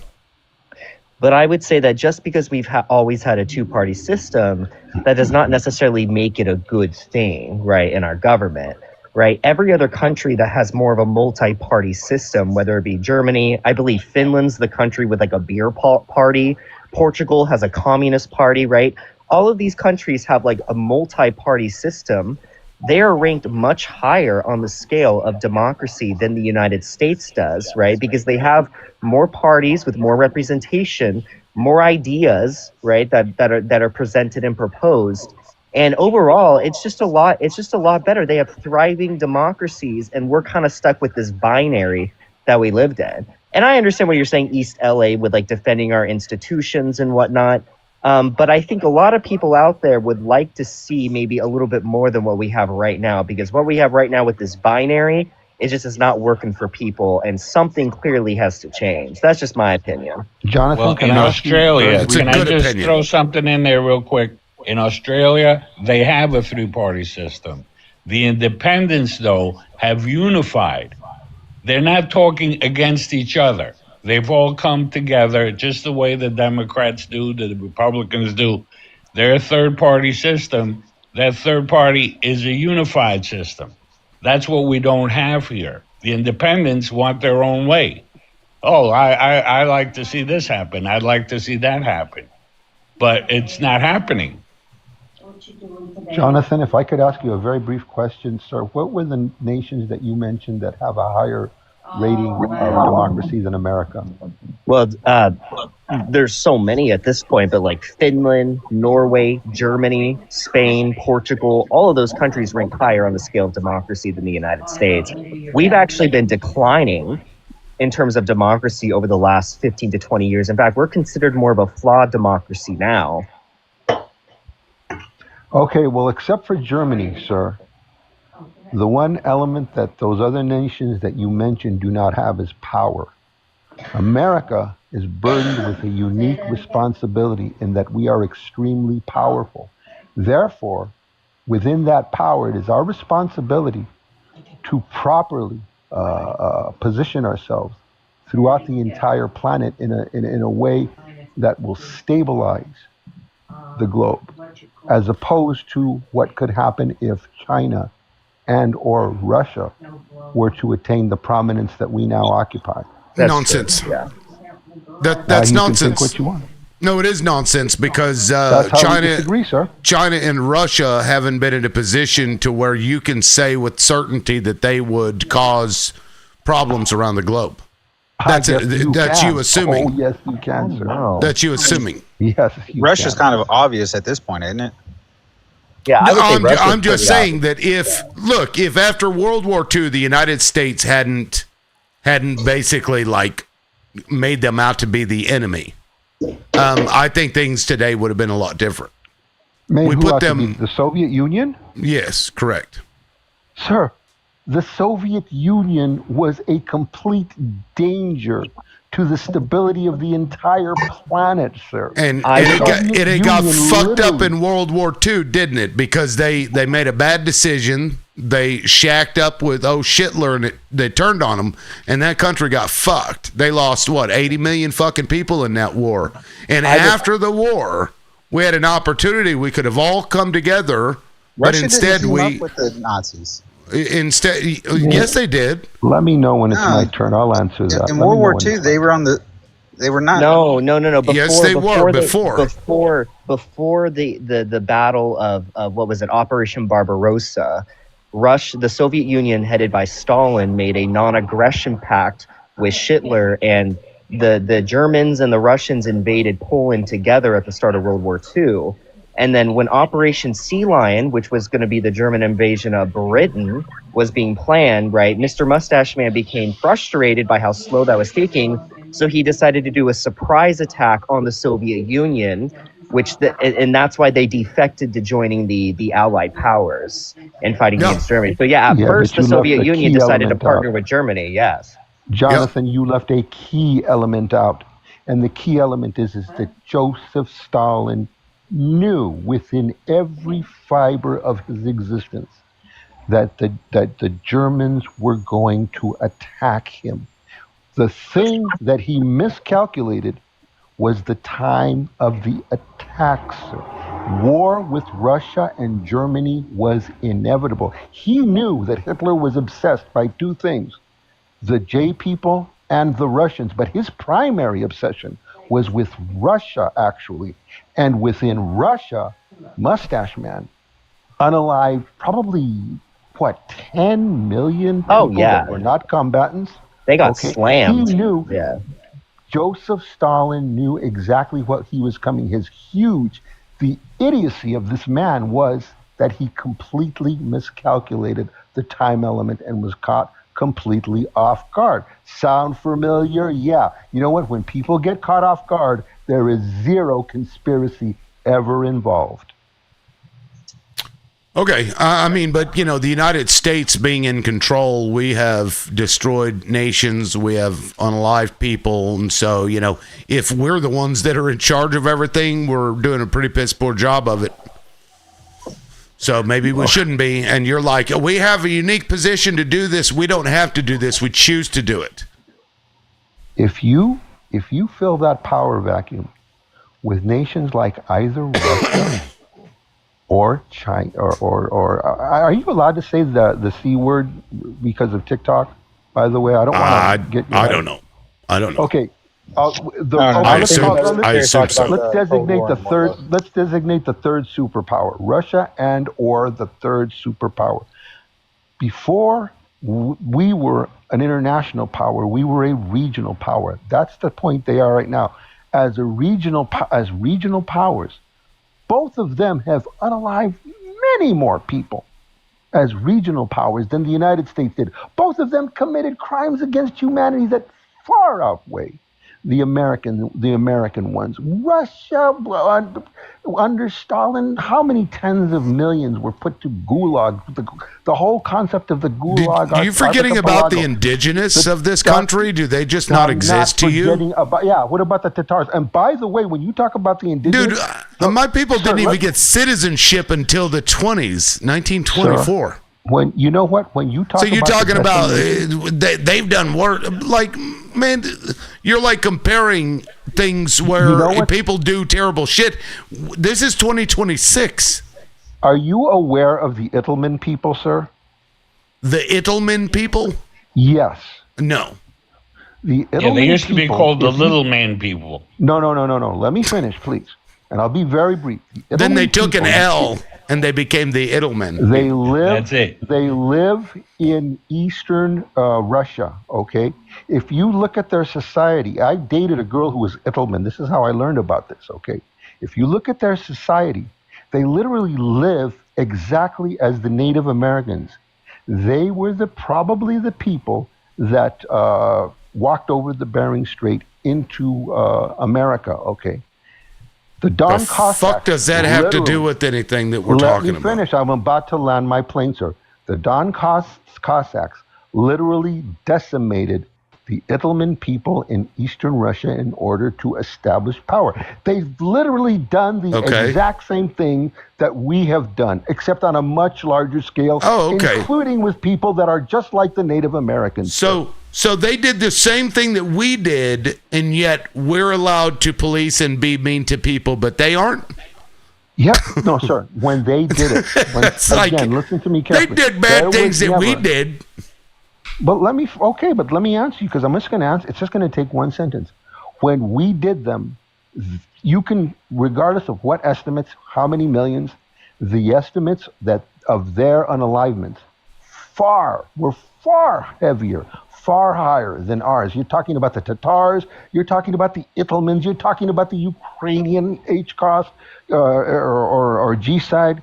You're talking about the establishment of the gulags. You're talking about the disestablishment of the pogroms, sir. They are guilty of far greater sins at their point in history than we were. Yeah, and we're only 200 years old, 250 years old, East LA. Sir, I'm so far. You're comparing something that happened like hundreds and hundreds and hundreds of years, even prior to this.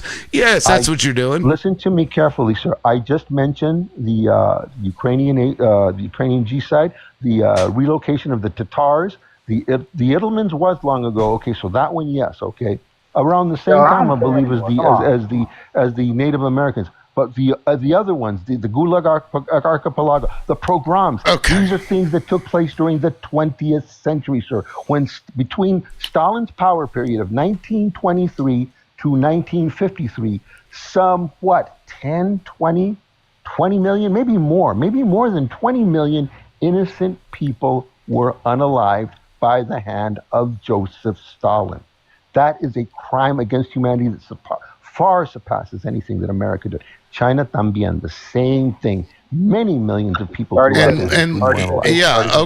So I again don't take your point, because the point is that we have no right. You said have a unique obligation to the world. We have no obligation. Not an obligation. We shouldn't go to any other countries and tell them what to do. We shouldn't go into Venezuela and abduct their leaders. We shouldn't go into Iran and send troops in there, which is what Donald Trump wants to do right now. You're wanting us to be the police officer of the world, and I'm saying fuck that shit. You're like, if we don't do it, somebody else is going to do it. No, we can all collectively come together as a fucking world on terms of peace, and we can deal with it that way. But instead, we just take the reins ourselves and go do the shitty things and be like, yeah, but 500 years ago, you did this bad thing. Like, what? Sir, I am not addressing you in terms of a moralist. I am addressing you in terms of a realist. The facts as they exist right now, whether you like it or not, and there's not a damn thing you nor I can do about it, is America is in the primary position of power. Not for long. We maybe not, okay? Not for long. But if you keep talking like that, sir, this is precisely why the government itself is becoming more and more aggressive, because many Americans are factionalizing and they are becoming because we don't like it. The government exists at the hands of the consent. Method, in my opinion, sir. The government exists, sir. The government exists because we give consent to them. When we remove consent, guess what? That government doesn't exist. And you're like saying the reason that they have to be really, really bad is because the people aren't consenting to them anymore. So now they have to continue their force by force. That's ridiculous. That's like a self-perpetuating brutality. No, what I am telling you, as just like what happened during the Great Bolshevik Revolution, ideologues and intellectuals come in with the best of intentions, and by means of those best intentions, they merely end up advocating for and promoting and becoming victims of the worst case scenario. Which is what we're doing right now. We're doing that right now. Dude, right now, people are coming to America from all over the world. We are doing this right now. We are not, sir. Yes, this is in the beginning of it. Yes, we're doing it right now to people. What are you talking about? At the beginning of what, sir? People are coming to this country from all over the world to get opportunity while simultaneously dissenting against it. The problem is, sir, is that we are allowing people to factionalize us and to tribalize us to a point of incitement. And this is the wrong time for that, because there will be a response so just that comply. neither you nor I can do anything about. I mean, listen to you. You're like complaining about Russia doing bad things. And then when the United States starts doing bad things, the people are starting to revolt against the government doing those bad things. And you're complaining that the people are revolting against the government doing bad things while bitching about a government that does bad things. You make no sense. No, sir, I make perfect sense. No. If you listen to me. Let me finish, please. I'm not even going to be a fraction of one. I'm just going to simply say this, is that what you, in my opinion, once again, sir, in my opinion, this is why we're discussing it. In my opinion, what you are literally doing is you are literally throwing the baby out with the bathwater. Because what will inevitably happen if we leave the primary position, things will get worse. No. See, what's going to happen is they will kick us out of the primary position of power because we've abused the position that we're in. That's what's going to happen. The world is turning on the United States as a direct result of its brutality in other nations across the world, despite us having agreed to this, global set of rules that we all have to adhere to. But the United States was like, nah, fuck you. We're the United States. We're going to do whatever we want, bitch. And there's nothing you can do about it. And so now the world, because Donald Trump put a spotlight on all this shit, the world is turning on us. It'll be the world that gets rid of us, as well as some of the people in the United States, but apparently not you. The attraction to the United States was money and power. We have the big army. We had the big money. Gold is up 30%, okay, which means that the dollar is worth shit. As far as the military goes, I don't know how long we're going to be able to afford to spend money on our military, because guess what? We owe almost $40 trillion, which we have absolutely no hopes of paying off at 10%, which will go to 20% within the next 10 years. And we're going to just keep adding to it. You know what that's called? Living on credit.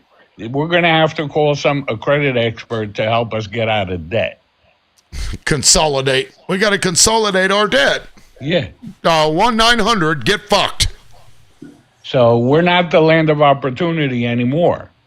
See, what I find ironic, sir, is that what you are saying right now about eliminating America, standing up to America, sir, what do you think America's doing? You think we're going to bend over and say, oh, come world, and just kick us right out of our... No, sir, we will resist massively. What you are advocating for with all your best intentions is the kind of conflagration that I am trying to avoid with all your best intentions. You're not going to avoid it. You are literally appeasing the wrong side by your best of intentions.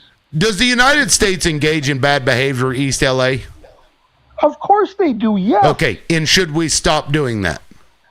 We should make the proper attempt to stop it, and the proper attempt is by means of private citizenry, use complete dissension by practicing eloquence and peace and not being insightful and making threats. You just rebutted yourself then. Well, No, you were just talking about Trump a minute is ago. handling this. No, the only revolution that will ever work is a peaceful one, sir. A violent one will Can you point to merely- me? Can you point to me a peaceful revolution that changed a country? No. But I can also point. But you just said point, the only way to revolution is peace. I was about to answer that. We are at a unique time in history where the technology is one as such to where the only option to peaceful revolution would be complete conflagration. This is where we're at right now. We're at a very early period of this. Things are stable. Things are literally good in America right now. Believe me when I say this. They can get much, much worse. Okay. Okay. If we do what you're following right now, we are taking the first step to a march into the abyss. We are not in the gravest of extreme right now. We simply are not. Okay. Well, that's because your eyes are closed and or you love Donald Trump and want daddy to tell you what to do. My eyes are closed. Yeah. My eyes Yeah, have literally if you been think face that down we in the gutter, are and you think that I'm- we're you not think I'm like naive? on the precipice of the abyss, then you're not paying attention and or you agree with what's happening. That's all I No. can say about it. But again, like this is just annoying. You keep contradicting yourself, your own statements. 5 minutes after you I'm say not, one dude. thing, you'll rebut your own statement from 5 minutes before. It's just annoying. You know, this is what so I let think- me move Okay, sure. along because we have other people on the panel. The other three that are up here that have been up here I'm for still a minute. here, yeah. Did you guys want to jump in and say anything to that before we move to Joe? Oh God, no. Can I just Okay. ask? I East totally LA, disagree. What East LA. what do you do, or what did you used to do? Who, me? I did a lot Yeah. of things, sir. I was a cab driver. I was a salesman. I was a what do you call those guys? As a rack jobber. I did a lot of things. Oh, did I what was had just to do wondering to if you survive. were a college professor. Was I ever? I've never. I didn't. I never wanted to go to college ever. It was Okay, not so for me. why are you lecturing us? I am making a point. You are being insightful right now and being aggressive for me. For You're no reason. insightful. Wait. You are You just literally- said you are that we literally aren't being aggressive on toward me, the sir. I am not abyss. lecturing anybody. You I'm said we giving an aren't opinion. on the abyss, and yet you're saying you're using the characterization of incitement from what Butch just said.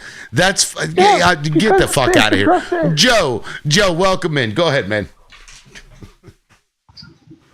How you doing, man? I'm all right. Go ahead. Just got here. So I would say to the Democrats, if they want to have a president, I will put Joe Fetterman on the ticket.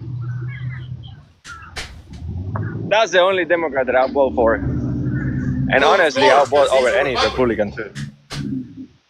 No, he's not.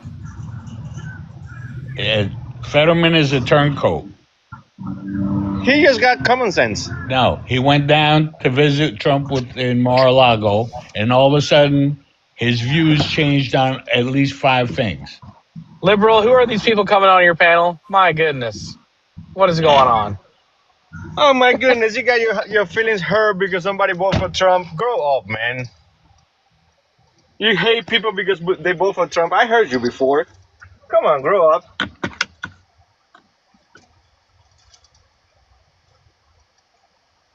I think they're misinformed. I think they don't take history into account or somebody's background into account. I mean, look at the first time Trump was president. The first thing he did was he got rid of Obama's pandemic response team. Then he goes and he kills unalives the Iran nuclear deal. Then he goes and he makes a deal with the Taliban rather than the duly elected government of Afghanistan, hands the keys over to Afghanistan to them, and they attack our troops on the way out on 11/13. You want me to keep going? Oh, who was in charge of the troops on their way out? Wasn't Biden?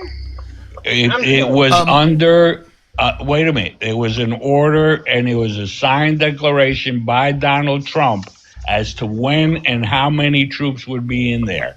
And Biden had to get them the hell out. How many were left? Less than 2,000. Okay, that's how many were left when they were attacked. I don't really care to rehash that. Yeah, right. I mean, totally irrelevant. We He's got, saying you know, I hated people because they voted for Trump. I'm saying I don't make space for people that voted for people that voted in a way that has no empathy whatsoever for another human. No, you say no. In your words, you say I can't forgive people that voted for Trump. You say that. I can't. So that means that you hate them. I can't because they're not voting in a way that cares about other people. Well, not That thinks forgiving about somebody. where we are as a country. That's not your point of view. Well, not forgiving somebody, I wouldn't say is the same thing as hate. Okay, I'd say the majority of people that voted for Trump are the ones that felt disenfranchised. They're the ones that felt, hey, I'm in a place in my life where I should be making twice as much money. I should have a better job. I should have this, I should have that. And so I'm voting for Trump because he's a good businessman. Yeah, I should have things better, so I'm going to vote for Trump. I came on the panel. He, a few minutes later, started saying that Michelle Obama was T, and he was a fraud. That's why I don't make room for people who are like that.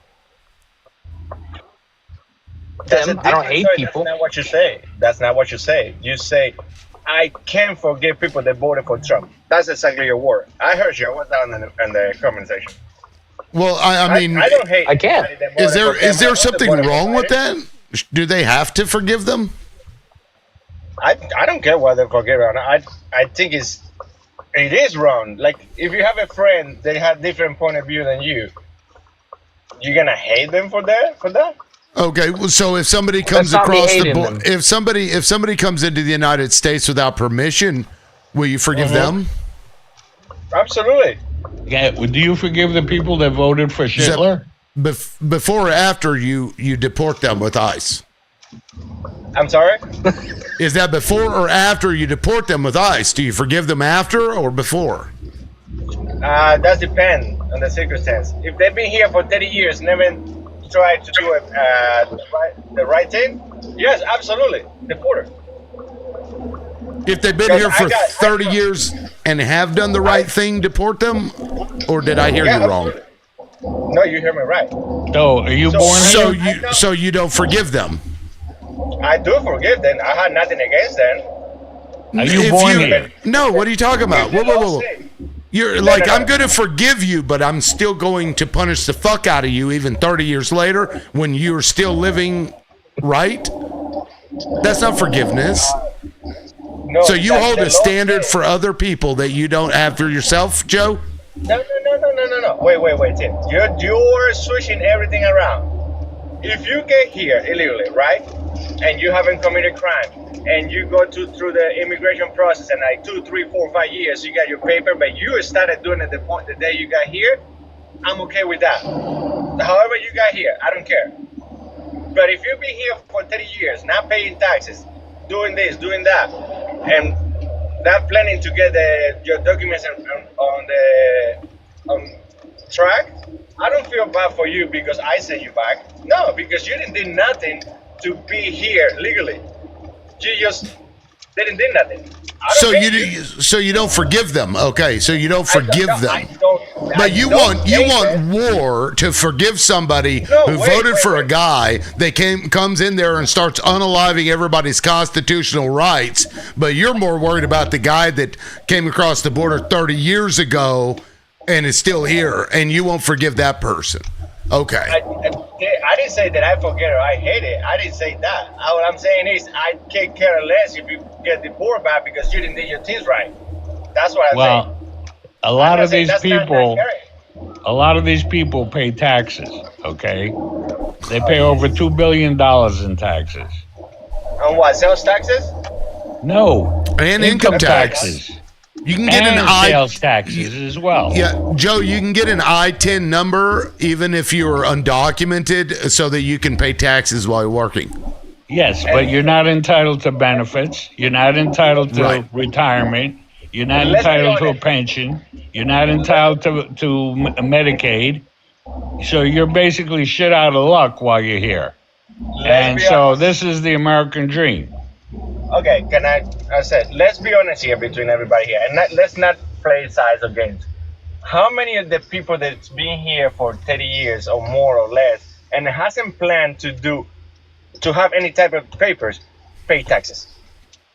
An I-10 number. Correct. I-10 number. That's how they pay taxes. How many people do? How many? I know you can do it. I don't know. We can look it up. Let's look it up.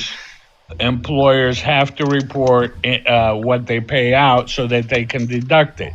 So they're the ones who seek the ITIN numbers from the people that they employ. So here's the thing. So the people they employ have to go get one. Here's the thing. Here's two options here. Or you just don't want to recognize that they don't pay taxes and they take advantage of the system, or you're really naive? Because you're telling me that the employer has to report it. There's many ways to report it. Let me back you up Everybody one knows second. Well, what are they doing here? Who invited them? I guess we did because greed lets us hire somebody for $7 an hour, work in the fields 12 hours a day, work like an animal, no benefits, no nothing, and sleep in a barn. Is this what you wanted when you came to this country? Is this what your parents wanted? Are you born here? Absolutely not. Absolutely Wait not. a minute. Are you born here? Nope. So, what makes you a U.S. citizen? I came here I waited 10 years on my country. I got vetted. I paid for my visa. I paid for my plane ticket.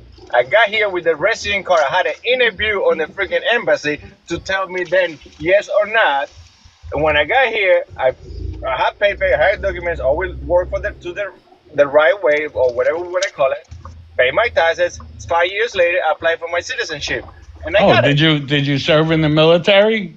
Absolutely not. My Why son not? did it. Okay, real quick, let me show you this. They took me because I didn't speak English. That's the first thing I did when I came to this country. Apply for the freaking army. And they didn't took me. You want me to show you the papers? Because I can send it to you. I still have the freaking ID that they gave me.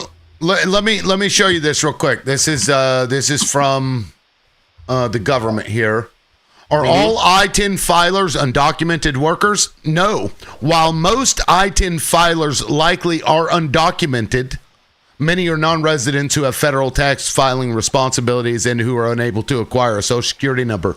So the majority of them are illegals.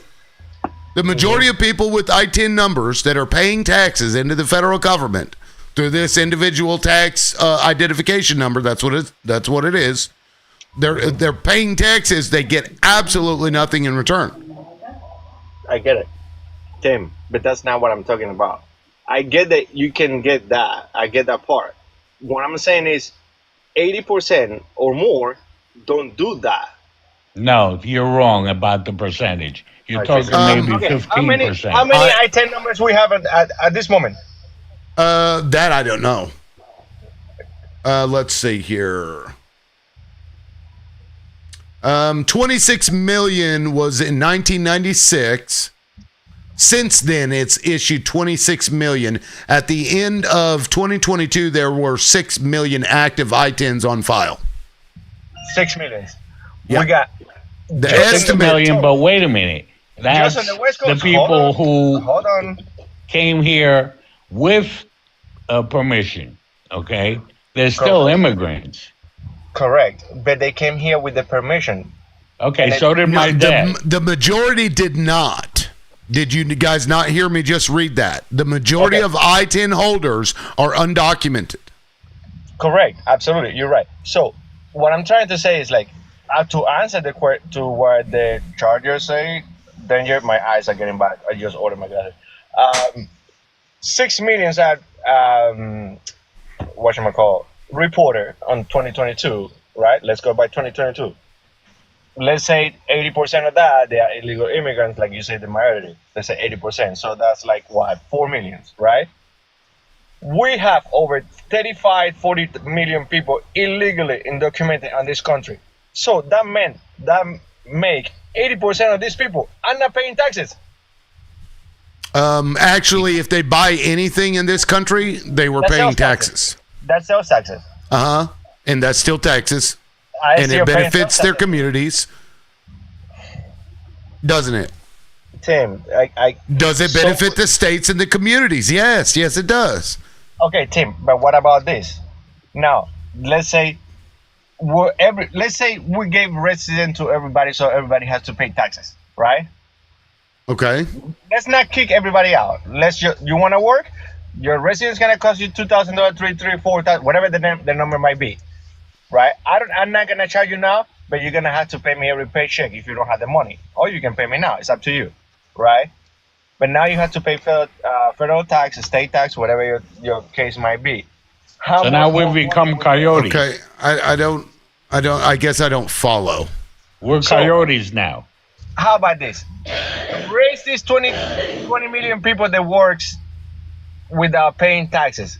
That's 20 million American or legal people paying taxes that they can get that job. Okay, can I ask you something? I don't. If you're working cheap as shit, and like I got a roof put on my house for $50,000, and not one of them spoke English. Okay. I tried to ask him a few questions, and my Spanish isn't that good, and they answered me like there's nothing in my refrigerator or something. I have no idea what the hell they said. Okay. But do you think they were all legals? I don't know. Maybe not. The only way these corporations can do business is by hiring illegals. That's what makes your roof cost so little. That's what makes your swimming pool cost so little. That's what makes so many things cost less. We bring them here. We invited them here. After the Civil War, the cheap labor was the BLKs, because they went from being paid nothing to being paid something. And then after a while, then we invited the Irish and the Italians and they were the cheap labor. And now it's South Americans. Who's going to be next? I don't know, because South America is getting better. Okay, so then let's start with the hypocrisy and saying human rights. We just want cheap shit. That's it. America, that's true. Okay, so Americans. Then stop saying, "Oh, poor people are sending back." No. Oh, poor us, and we're not paying cheap because they're being sent back. Can you not say both? I feel like both they don't seem mutually exclusive. Right. That's a great point. What was that? Like they're not mutually exclusive. I can want cheap stuff and realize that people that come here, if they get sent back, will have a worse life than if they stayed. Those are not mutually exclusive concepts. No, yes, they are. Well, and they'll be exploited. No, and they're being exploited. How is that? So you're telling me that somebody who comes here as a refugee because they are persecuted, and we get cheap labor.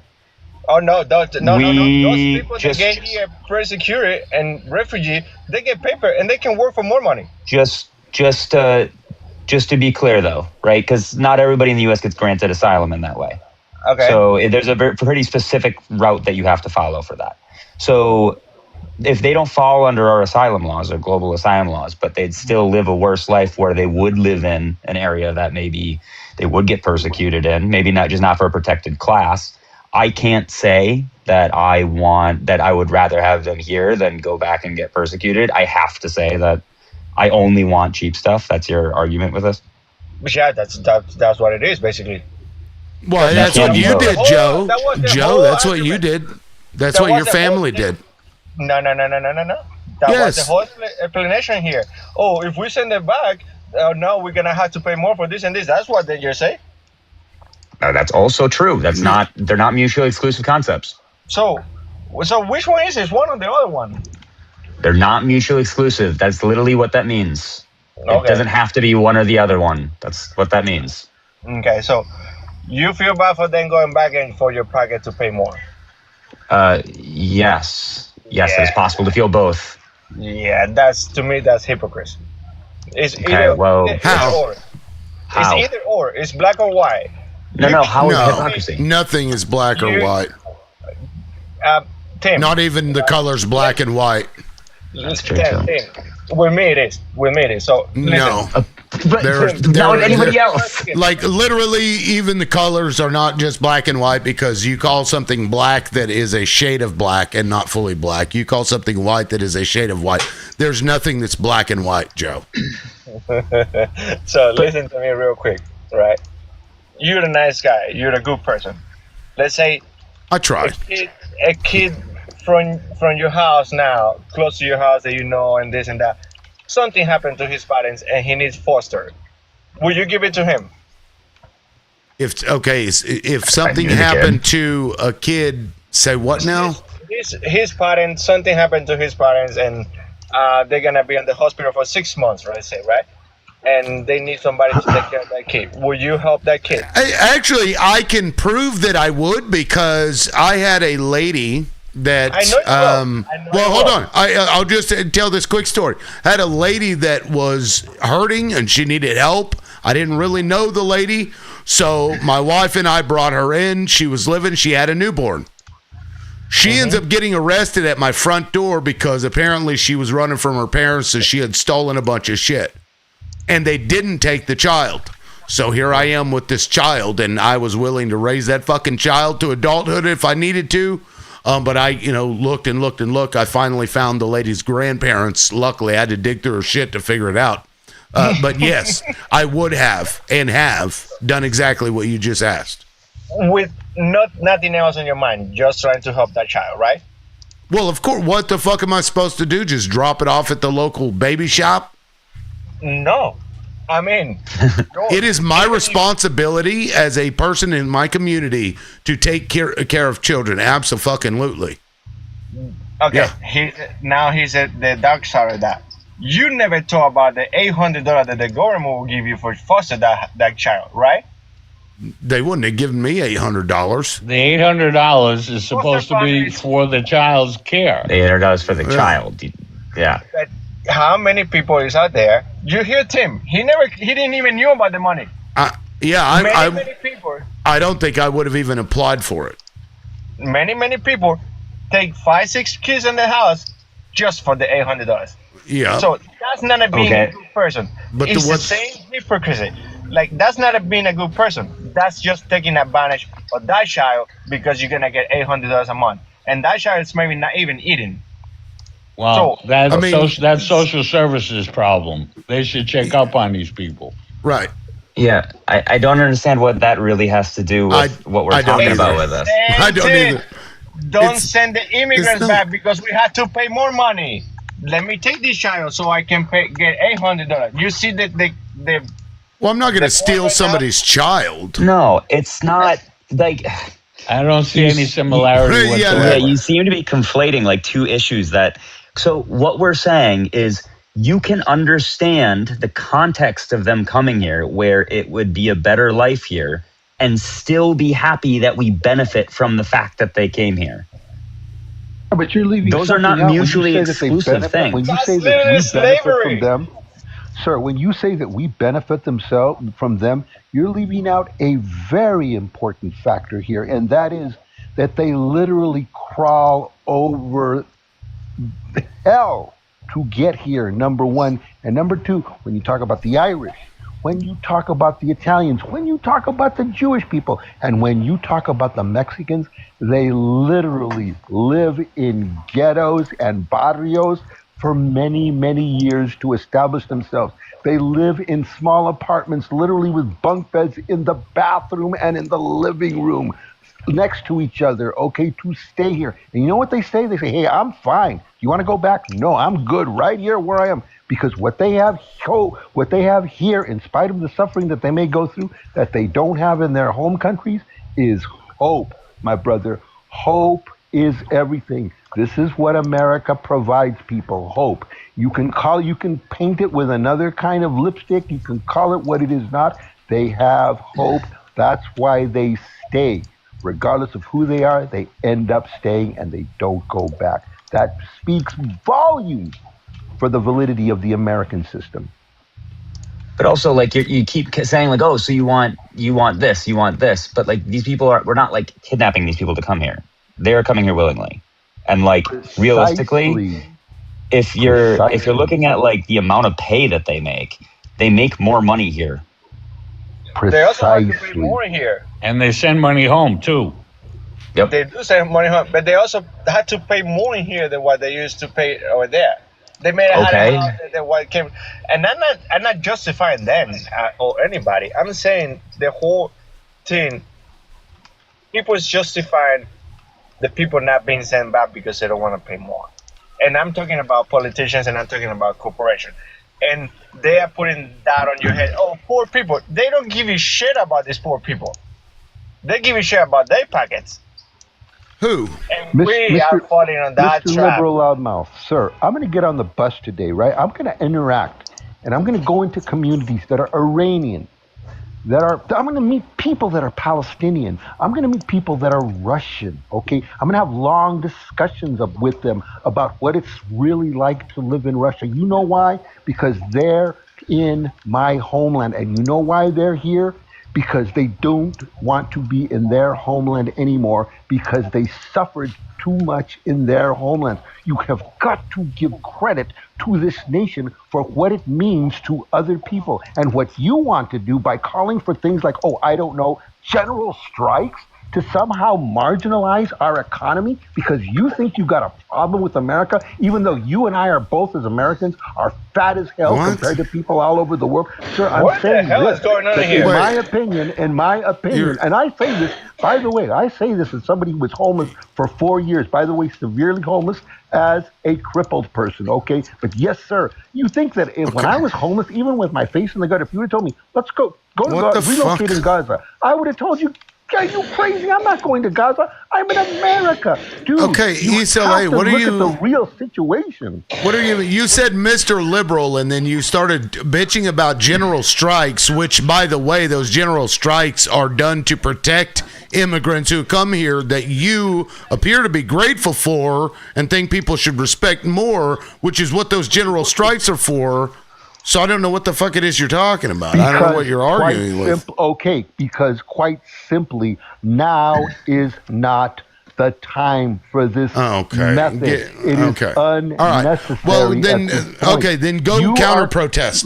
Let me tell you. I will. No, I will. Okay, but let me tell you please do. What's going to happen by your method of general strikes. Okay, the very people that you are advocating for, their supply line is going to be disrupted. Their monetary system, they're going to lose their freaking jobs. The very people that you are advocating for right now are going to suffer because you want to have general strikes because, I don't know, a few bad things. Yes, sir. What you don't hear. Let me just say. Do you remember what? Okay. I know Blair Mountain. Okay. This is the difference between me and you, Mr. Liberal. The difference between me and you is whenever I start speaking, I make sense. Let me finish then. Okay, fine. Okay, whatever, dude. Okay. You see America and you do not see the good, you only see a bad. I see America and I acknowledge the bad, but I see the vast goodness of this nation. That is the only difference between us. It sounds like you've forgotten the history of this nation is the problem.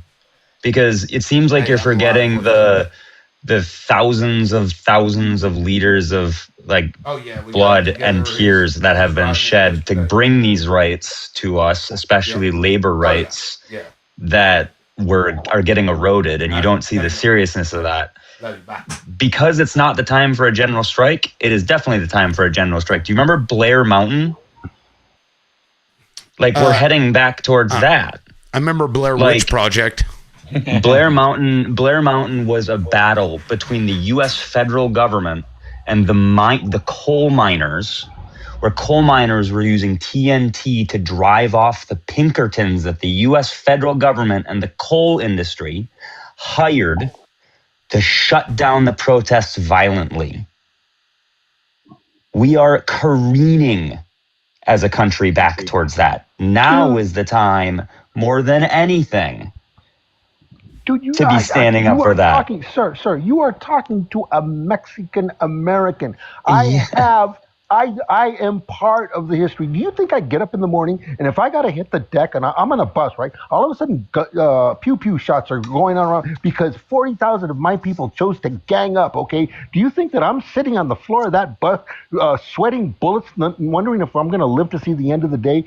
Saying to myself, oh my God. That has nothing to do with what I'm talking about. Sir, let me finish. Do you think I'm sweating bullets because gangbangers are blasting it out? And I'm saying to myself, oh my goodness, I blame the fact that they made us sign the Treaty of Guadalupe. No, sir. There comes a time in a man's life when he's got to stand up for what he believes in and take responsibility for the consequences of his actions. And this is what we in America refuse to do, buddy. What does this have to do with the general strike?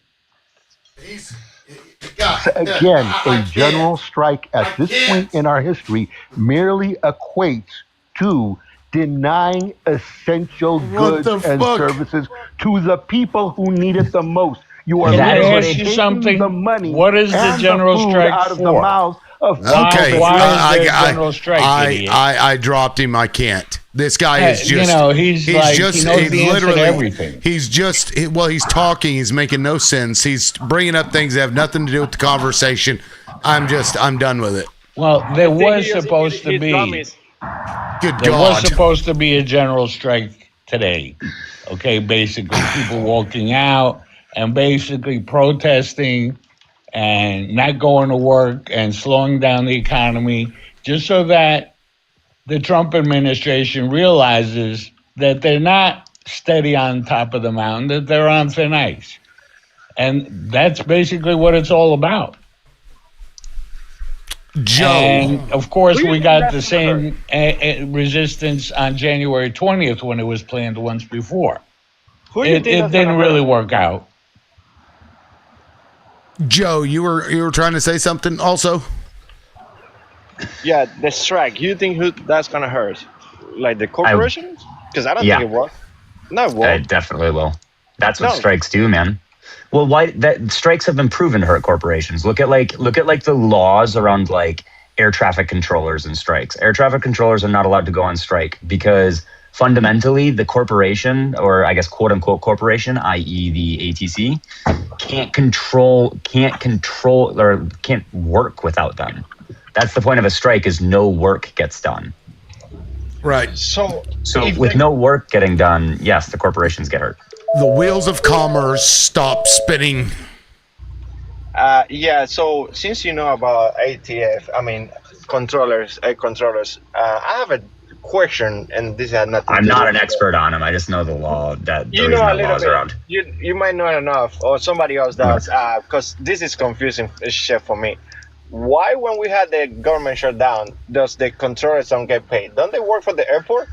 Yeah, so the air traffic controllers work for the federal government. So if you're an air traffic controller, you're a federal employee. So that means that because I think they made them a federal employee under Reagan, I want to say, because it makes it so that they legally can't go on strike. If you go on strike as an air traffic controller, you can be arrested. Okay, at one time, teachers were not allowed to strike. Yeah. I don't know about certain police departments in which states they're not allowed to strike, or whether it's a blanket thing. But Yeah, I do know that they do what's called a work slowdown. Half of them don't show up. Yes, it's a whole thing. Yeah, and I mean the argument is that people will unalive if they're not there. But yeah, and they're not wrong. Right. And well, and planes have to go somewhere. I mean, in my opinion, they don't. There's no, they don't have to. Didn't Trump get rid of a whole bunch of traffic controllers at one time? The DEI controllers, yes. Yeah, the DEI controllers. That's what it is. What do you want me to say? No, you're not wrong. That's what it was. I'm not trying to be an asshole. I mean, is it DEI though? If we just didn't have enough of them already. It was just black and brown people. I don't know. And women. Yeah, it was a whole thing. It's hard to have claim that they're DEI if we just have open positions as well. You know what I mean? They didn't get rid of it. They just had to reapply and make sure they got the right knowledge to do the air controller.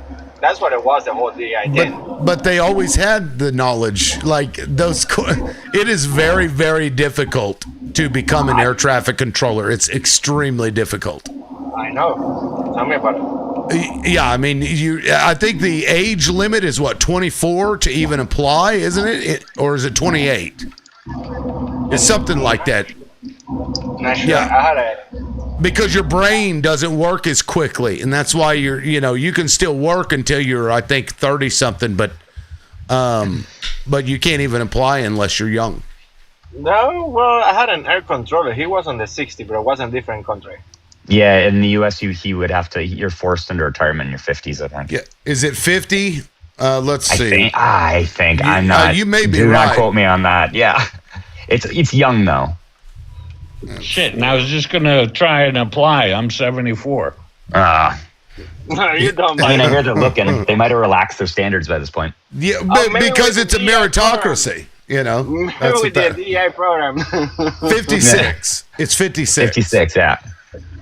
Yeah. What's the application cutoff? I swear it's like 24 or 28. Let's see here. You mean for school? Oh, it's 30. So I think they actually changed it. I think he raised it. It's tied. Okay, so it ties directly to mandatory retirement age. It's 25 years of service before forced retirement. So interesting. Can you imagine doing that for 25 years? That'd be the most stressful 25 years of your life. I mean, it was stressful just watching the movie with Billy Bob. I can't imagine actually doing the work. You guys remember that, right? The movie with the air traffic controllers? Yeah, don't they go home and kick their dogs? I don't know. Man, they can go to jail really quickly. Yeah, they don't fuck around. No. Yeah. But they find out. They did. No, they did. It was a case on Russia, I believe it was, if I'm not mistaken. So this guy was out of his mind that day, looked at something. It was a plane coming in and a plane coming out, and he cleared both of them. And the plane coming in has like 400 kids. So I think he took his life himself, actually. Okay, accumulate up to 25. Let's see. There are people. I'm trying to see. Okay, it doesn't look like he did increase it. So I was just off 30.